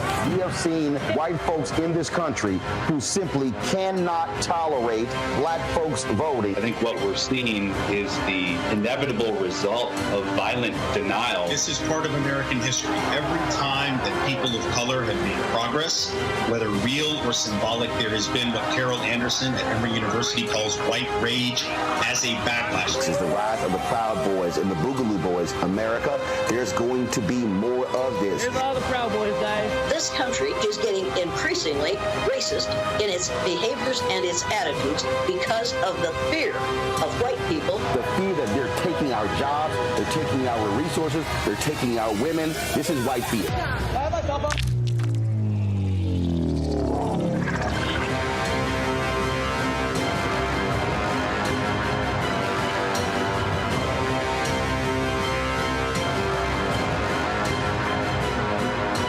Hi, I am Tommy Davidson. I play Oscar on Proud Family, Louder and Prouder. I don't play Sammy, but I could. Or I don't play Obama, but I could. I don't do Stallone, but I could do all that. And I am here with Roland Martin on Unfiltered.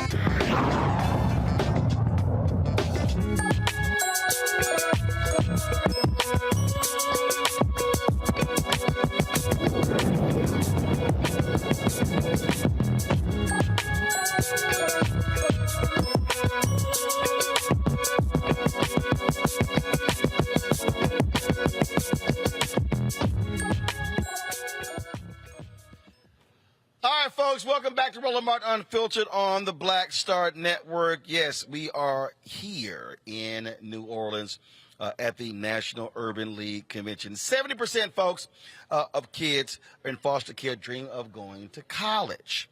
3% start college, just 1% graduate. The big issue, of course, deals with their families not having the resources. Move-In Day Mafia is a nonprofit organization that provides dorm makeovers and everything an underserved HBCU freshman needs to kick off their year. Joining us right now is TJ Mercer, founder and creator of Move-In Day Mafia, joining us from Atlanta. TJ, glad to have you here. So, where does this come from? Move-In Mafia? What's up with that?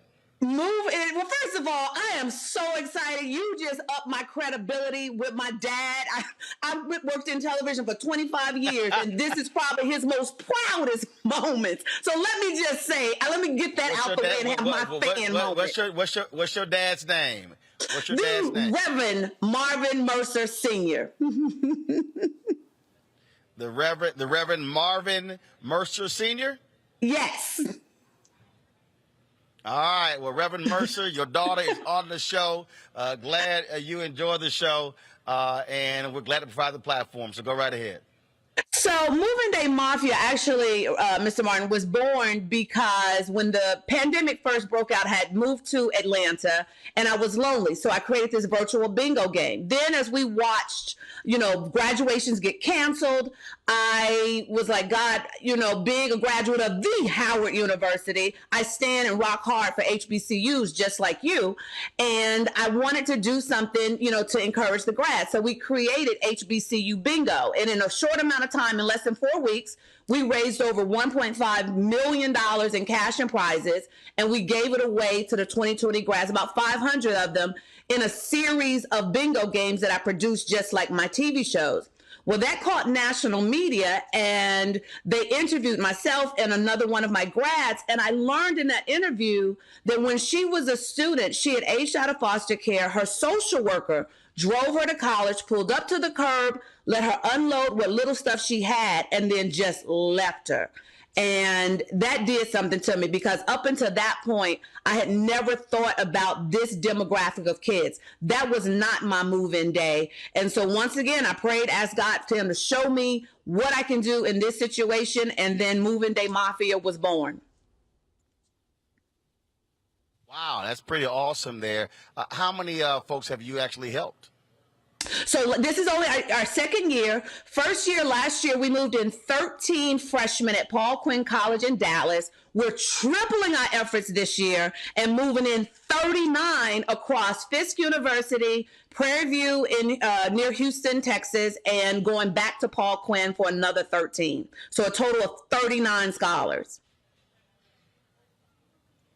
Wow, that's pretty good. Now, do you have people who are contributing to help with this move-in, help you with the resources? Absolutely. Our donors, as a matter of fact, while I was waiting, to come on your show, Kim Whitley called me from vacation, being that she's a Fisk grad. And being that you are an alpha man, you might appreciate that one of our scholars, I won't say what school he's going to go to just because of protection of his privacy, but one of our scholars was homeless, couch surfing, and he was taken in by some alpha men, and he actually was taken in. They paid for his pledge fees. So now I've tapped into all my alpha men to get his supplies covered. And so when I say the outpouring is incredible, it really is from all walks of life. People are pulling together to create teams. I've actually created a page just for you and your alpha brothers, moveinddaymafia.org/Roland Martin. You can donate, you can volunteer, but it really is becoming a movement. And I'm thrilled because this is only year 2. So we've done quite a bit and we got so much farther to go. All right. Questions from my panel. Matt, you first. Well, I'm glad you started with me first, and I'm not surprised that this is a graduate of the Howard University. I'm also a Bison, so shout out to you, HU, You know. For recognizing this. This is so important because, like in the state of Texas, for instance, when a student ages out of foster care, I believe the system will cover at least their college fees until the age of 26. So all the degrees up to 26. But the reason that's so important is because there's still such a wide gap between that tuition and all of the needs, that they have as it relates to going to college, because not only tuition is expensive, as is everything else. So my question to you is, what, if any, buy-in have you had from the universities and or even just the social services systems of Texas and Georgia that will help suture that gap? Because that's where a lot of college students suffer, is not having the money for meal plans and other things like that. So has there been buy-in from the institution? Absolutely. We have incredible relationships with Paul Quinn, Dean Maurice West. We have an incredible relationship with the Dean of Housing at Fisk, who has really been facilitating us getting access to the students that fit our criteria. And as well as Prairie View has an entire department. Mr. Norman is in charge of the department at Prairie View that covers the foster care liaisons. So we really have, and they are so happy to have us, and are really have gone over and beyond of helping us get the word out to the students. Because to be honest with you, what we have found, we just did a whole bunch of surprise student notifications on Saturday. And what we have found is the challenge is these students think we're too good to be true. And they don't really apply because they're thinking that's the way. It's like when we notified one of the students who is going to be going to Fisk, this young man, his public defender and his mom convinced him to take a 3-year plea deal for something he did not do. So he's excited of getting out of his city to get to Fisk. And he was explaining to us when we notified him, he was like, I didn't even think I had a shot.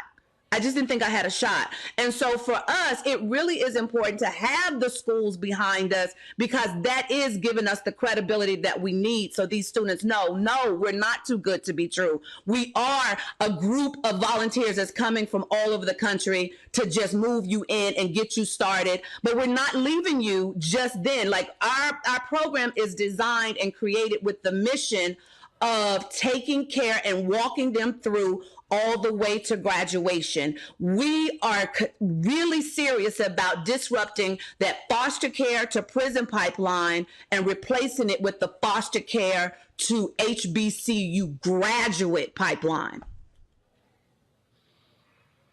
Michael. All right. Hey, TJ, this is a great idea. I went to a commuter school, didn't go to HBCU, graduated from Wayne State University here in Detroit. But I wanted to know, how many volunteers do you typically need to move in the average college student? And then also, like, what are some of the items that you need donated? What are some of the things that you need donated as well to help you for the 2023-2024 school year? Okay, so I'm going to take the first question, and then if I forget what the second question is, we're going to revisit that. But the first question is, when we moved into 13 last year, that was our first year. And so with anything as a pilot program, it's learning pains, growing pains, and things like that. So we didn't have not nearly as many volunteers as we needed. This year, we're looking at like 6 teams of 4 to get each room set up, because we want to make sure everything is done before we leave, that when they start classes, they have the space that they need to be creative, to thrive, to get cozy, to get comfortable. So question number 2 was, what kind of items? Anything you think a college student would need. So for us, we actually have found partners. Like last year, we had a partner named Trade and Travel.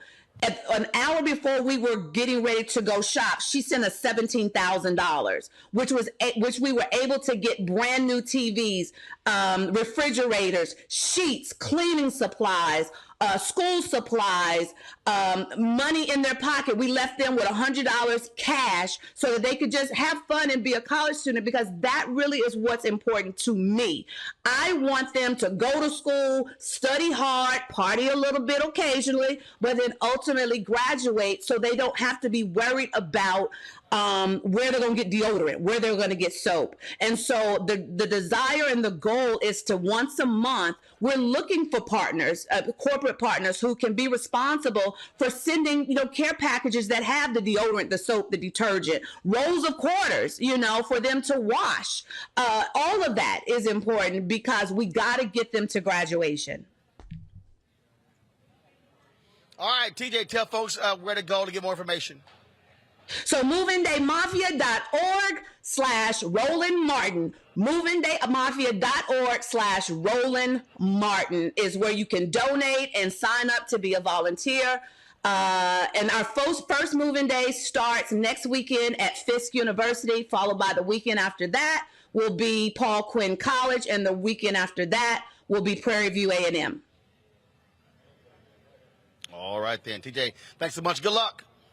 Thank you. I appreciate you. Thanks for having me. Thanks very much. Let me thank Kelly, Matt, as well as Michael for being on my panel today. Thank you so very much, folks. I appreciate it. See y'all next week. When we come back, Al B. Sure, we'll chat with him. Plus, we'll close out the show. Me and Snoop Dogg on stage together. You know it. I'll be back. Roland Martin Unfiltered on the Black Star Network.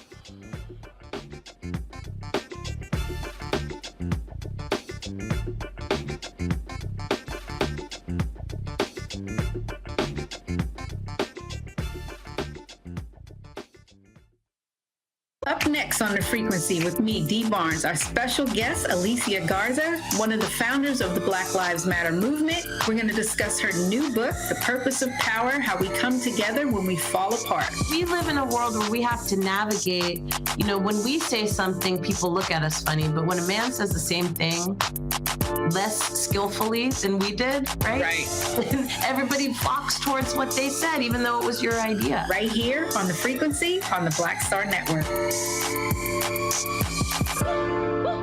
Next on The Black Table with me, Greg Carr, we welcome the Black Star Network's very own Roland Martin, who joins us to talk about his new book, White Fear, How the Browning of America is Making White Folks Lose Their Minds.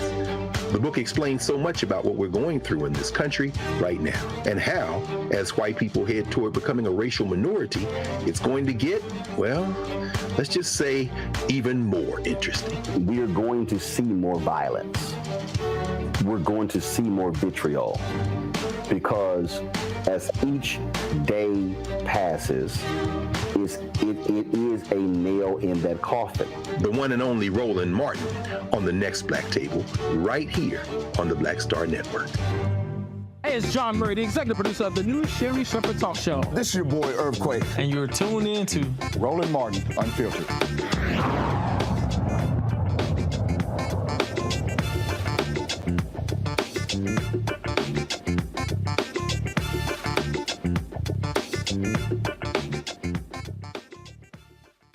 Here at the National Urban League Convention, we almost lost him a few months ago. He and I chatted about the health experiences, the health scare that he suffered, and why he is becoming an advocate for people to advocate for themselves in the healthcare industry. Al B. Sure, what's up, my man? Greetings, King. Greetings. Good to how's see it you. Going? No, it's good to see you. It's good to be seen. Bruh, for folks who don't know, you've been posting on social media. Woo! You at the brink. Yes, sir. Yes, sir. That's why my new catchphrase, don't let anybody tell you that God is good. Chicken is good. God is truly amazing. So I am here. And first of all, it's so good to see you. Likewise, my man. I have this beautiful picture of you and I at the Essence Festival with President Obama in the background. And we're just having Gotta have a good backdrop. Gotta have a great backdrop. Absolutely. Good to see you, man. Yes, sir. Yes, sir. Yes, sir. You were, because you were like in a coma for 2 months? 3 months, close to 3 months. Yeah, absolutely. Had a liver transplant. I was on a ventilator for 38 days. I was intubated, 5 surgeries, 104 fever. I was septic, fell into a coma, and basically expired. But they were sending me to hospice, and of course, having the. It was sending you to hospice. They were sending me to hospice. Woo! Having the blessing of having Reverend Sharpton, Attorney Crump, Rachel Nordlinger, being advocates and saying, hey, listen, you can't send him. He's going to be mad if he comes back. He says, no, that's not going to happen. So I'm truly blessed, and I'm just truly blessed to be here. But see, the point that you just made there, and it's hard for a lot of people to get it. The reality is, in this healthcare system, it really requires folk to be hardcore, family members to be on it, to be making demands of folk. And a lot of times, like, well, I don't mean too pushy. No. This is the time to be, because tomorrow's not promised. I tell you, ain't no flip side to death. When you're gone, you're gone. This side of the grass is the best place to be. I'm trying to tell you. So you are absolutely correct. Having an advocate, very specifically, and I'm very proud of our brother Fat Joe to see what he's doing within the healthcare system as well. Right. And I'm enjoying actually sharing the testimony everywhere I travel. Being an advocate for the Kidney Foundation. Doing speaking engagements, really connecting with people to understand, very specifically with you and I as professionals. We're not privileged related to medical. Go see the doctor. Yeah. If you feel something, you figure out a way. And man, I get a twinge. I'll be like, let me see how long that's gonna last. That's I'm not sitting here walking around. Tomorrow, I'll worry about it tomorrow. Bro, there's no tomorrow. There's some brothers, man, it was a young brother. I was on the radio with him in Dallas. Dude had a blood clot. Was complaining about his legs. His boys were like, yo, man, call an ambulance. He said no. Okay. He ain't here. Wow. That blood clot went to the heart. He gone. Wow. He wouldn't let them call an ambulance until it was too late. Yep. And you know what? The sad part about that, Roland, is in most cases, we don't call the ambulance because of insurance. Yep. Or being concerned about a hospital bill. Yep. I can't. I remember, I'll give you a quick story. I remember being on the freeway in Houston. There was a really bad accident. I'm from New York. I skid out, pull over, jump out the car, try to address the young man. He's bleeding from the head, cars banged into the side. I'm trying to stop traffic. And I said, young man, please sit still. How can I help you? Are you in pain? I'm on the phone trying to call. No, sir, I'm good. I said, you're like, bro. No, I said, I need to call. No. The most gut-wrenching and significant memory that this young man said to me, he said, yo, big unk, man, if I go to the hospital, my mother can't pay that bill. And he's bleeding from the head. He's bleeding from the head. It looks like his arm was fractured. Your mama gonna be paying a funeral bill. Right, but see, again, those are our first steps. Absolutely. And we really need to implement some sort of legislation. That's why I love to see what Fat Joe is doing related to the healthcare system and just making people aware. And it's time to make some change, absolutely. But let's give a shout out also to the medical professionals. Yeah. Dr. Mobley, Dr. Kosla, a black woman did my liver transplant. She's one of the leading surgeons in the world. Dr. Mark Hobecki, it's just such an amazing, and our brother DJ Eddie F, was an advocate as well. So I had a really strong team, and I'm grateful. But you know what the most important thing is? That praying mother. Oh, of course. Yes, sir. Okay. Praying mother. Prayers work. Absolutely. You were talking about, I don't care how busy you are, I don't care what you get. I mean, the reality is you can be incapacitated. Correct. And I think what is unfortunate when we talk about this system is that a lot of people, man, I don't want to share that. And look, everybody make their own decision. Jamie Foxx just went through a serious medical deal. Absolutely. His family had it on lock, didn't want to tell anybody what was happening. That's everybody's call. But you were very public. And there were a lot Well, this was at the last minute because I was private the first 6 months because I was, tied up in a hospital bed with tubes everywhere. My oldest son happened to mention it because he came to visit on his birthday. And he said, hey, listen, you know what? This is the best birthday gift I've ever had, just to knowing my dad is alive. And everybody's like, huh? We were wondering, what happened to Al B. Shore? Right. Like they were trying to figure it out. So, but other than that, we kept it pretty quiet. And, you get it. You don't want anybody to see you like that. Right. And I was in pretty bad shape, But when it went public, though, this is what I think we do. When it went public, it actually began to help others because people started going, hold on, they started thinking about their own issues. And so you going public became a blessing to a lot of people who ordinarily would have kept it private. Absolutely. Roland, you're so correct. And me not understanding the magnitude of my digital footprint, I mean, I don't want to ruin my whole secret garden situation, but you know me, I'm a bit of a nerd. I'm into Google Analytics. I'm into data research and understanding where music plays in hemispheres, but also understood that my digital footprint related to even this entire health situation and the music and seeing some of the statements like where the music plays in Uganda and South Africa, I mean, everywhere. Yep. But also my story reached people from each nation and hearing from people from each nation, from Ghana, from Joburg, Germany, and sharing a story about how we have this parallel universe and people going through these health issues. There you go. So now the rest of my life will be spent, of course, being an advocate for our health, making sure that we go see the doctor, in addition to something right now that your brother and my brother, Mr. Attorney Ben Crump, you know, we call him Black America's Attorney General. We're working on something very significant right now related to royalty recovery and restoration. You know, the labels are sitting on billions of dollars in uncollected revenue, uncollected royalties, including myself. And, you know, I'm the lead advocate at this point in terms of making sure that the artists from our generation are, you know, satisfied with receiving their royalties. And it's a struggle, it's a fight, but the old contracts are somewhat antiquated. Absolutely. In addition to the John Crow version of the abacus and the new technology. See, back in '88 when I signed to Warner Brothers, the technology didn't exist publicly related to these streaming platforms. So now you see SAG and AFTRA and all the... Well, I remind people all the time, people forgot, you could download Prince's music before Apple Music existed. Absolutely. Prince was there when he said he was doing downloaded music, and that was on Apple Music. He spoke to me about this frequently. First of all, we were label mates at Warner Brothers. We did Tevin Campbell's, you know, album together, and he would talk to me about this in terms of the masters and owning your ownership, but he implemented that idea along with, remember, our friend Dick Griffey from Solar Records, and just talked about, you know, slave ship to ownership, and, you know, the tide is changing. But they also were understanding the bit, and I was literally having this conversation earlier with a brother. You need to understand the business of your business. Correct.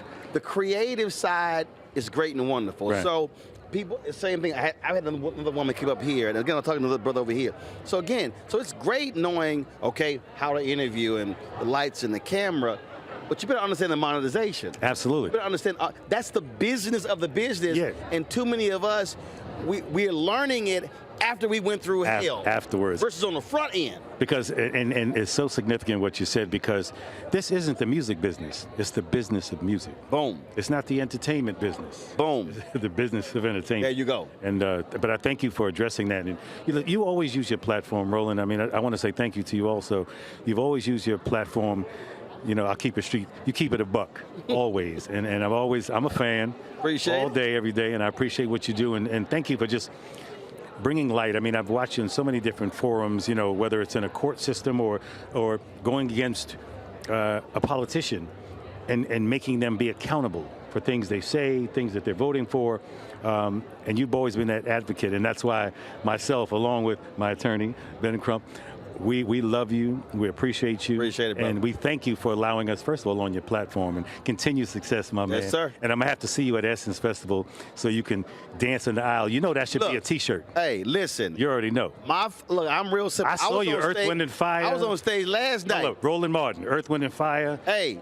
All the lyrics. I was on stage last night. Manny Fresh was on. I said, listen, last week I was in Cincinnati for Cincinnati Music Festival. And I just missed you because my first concert back, I did Washington Park. We set the record for attendance in downtown Cincinnati, which I was so blessed. Roland, I was in tears the first 10 minutes of the concert because I did an hour. Wow. I never thought I could do it, but, you know, the encouragement and just having that belief in, okay, this is what I was blessed to do, so go ahead and use my vehicular expression to There you go. Well, Snoop closed it out. Oh man! And I'm on the side of the stage, and he ends his set with "Before I Let Go." Wow. So I'm sitting here, I'm dancing, doing the Rolling Martin. This ain't the Albie Shore. I was spinning. This ain't the Albie Shore dance. I hear Rolling the Martin. spin, turn around. So Snoop sees me. Snoop went, "Come on, brought me." So center stage, me and him just getting it. The dog father and Rolling Martin. I tell you, when the beat drop, I'ma dance. If my legs work, I'ma use them. The dog father and Roland Martin, news at 11.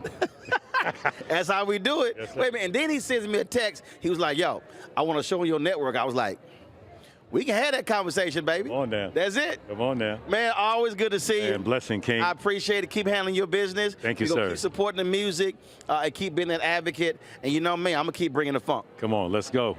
Yes, sir. This is how we do it. Yes, that's Montel, right? Oh, that's right. That's Montel. My man. I appreciate it, babe. Yes, sir. All right, y'all. Going to break. We come back. We're going to show you that video of me on stage with Snoop. That's our moment of the day for the Cincinnati Music Festival, brought to you by Procter & Gamble. That is next on Roland Martin Unfiltered on the Black Star Network.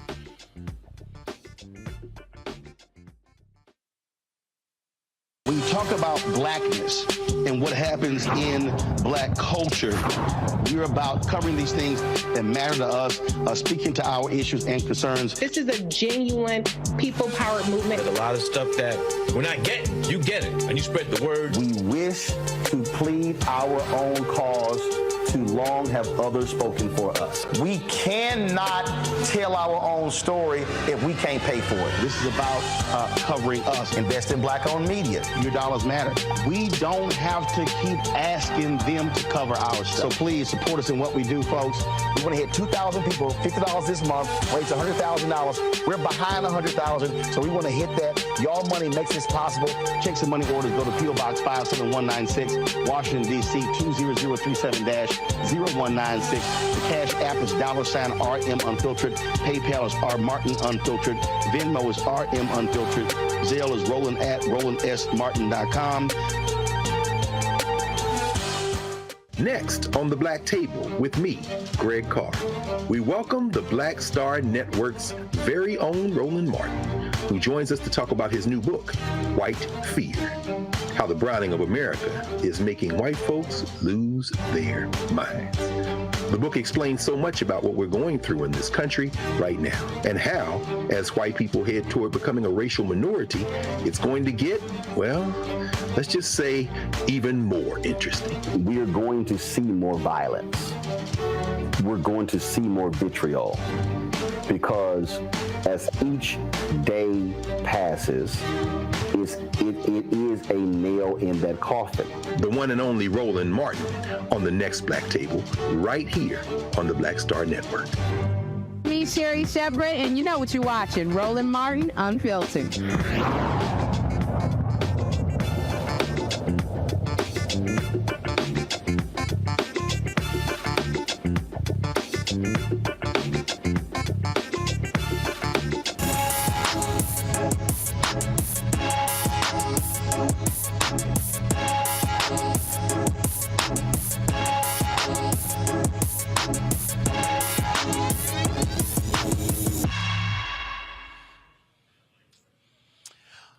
Folks, so last Saturday, Snoop Dogg closed out the Cincinnati Music Festival. And so let me tell you what happened. So he's performing, he finishes his song, and then he put on Before I Let Go by Frankie Beverly and Maze. So he's on stage, Dave Chappelle's out on stage, and so I'm on the side of the stage, all right? And I'm over there just grooving everything. So you're going to see in a moment, there's a moment where Snoop Dogg sees me dancing, and he goes, "Come on out." So you know, I got to go do a little two-step. And this is what happened.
Man, we had so much fun with Snoop Dogg and Dave Chappelle. We certainly appreciate that. Folks, that is it for us live in Houston. Tomorrow I'm going to be I got to fly back to Dallas. The Alphas are still meeting. I'm going there. The brother, General Brown, appointed by Biden to be the chairman of the Joint Chiefs of Staff, is being honored at the Alpha Phi Alpha military breakfast. I'm literally flying back to do that. All the brothers are going to be there for a book signing as well at 11 a.m. And then, of course, we got a day party that I'm hosting with Spinderella. I'm going to see y'all there as well. And so check my social media for more information. And so we want to thank Mark Morial, the CEO of the National Urban League. We want to thank Candace with his team and all the people with the Urban League, making it so easy. We cover a lot of these stuff, a lot of interviews. We live stream the plenary sessions. So we appreciate them partnering with us here at the Black Star Network. If y'all missed all of that, just go to our Black Star Network app, go to Amazon News, go to Plex TV. You can go to our YouTube channel. All the content is there, and we appreciate that. Shout out to the staff, everybody here for this production. Great work this week. You always know how we end the show every Friday. We always want to thank the contributors, the people who give money to our show. So first and foremost, if you have not donated, please do so. Send a check and money order, P.O. Box 57196, Washington, D.C. 20037-0196. Cash App, $RM Unfiltered. PayPal, R Martin Unfiltered. Venmo is RM Unfiltered. Zelle is Roland at RolandSMartin.com. Roland at RolandMartinUnfiltered.com. And again, the Wendy Raquel Robinson folks interview. We had so much other content. I'm going to run that on Monday's show. Look forward to that. So, Control Room back in D.C. Y'all go ahead and roll our names of our Brenda Funk fan club members. I'll see y'all Monday. Holla!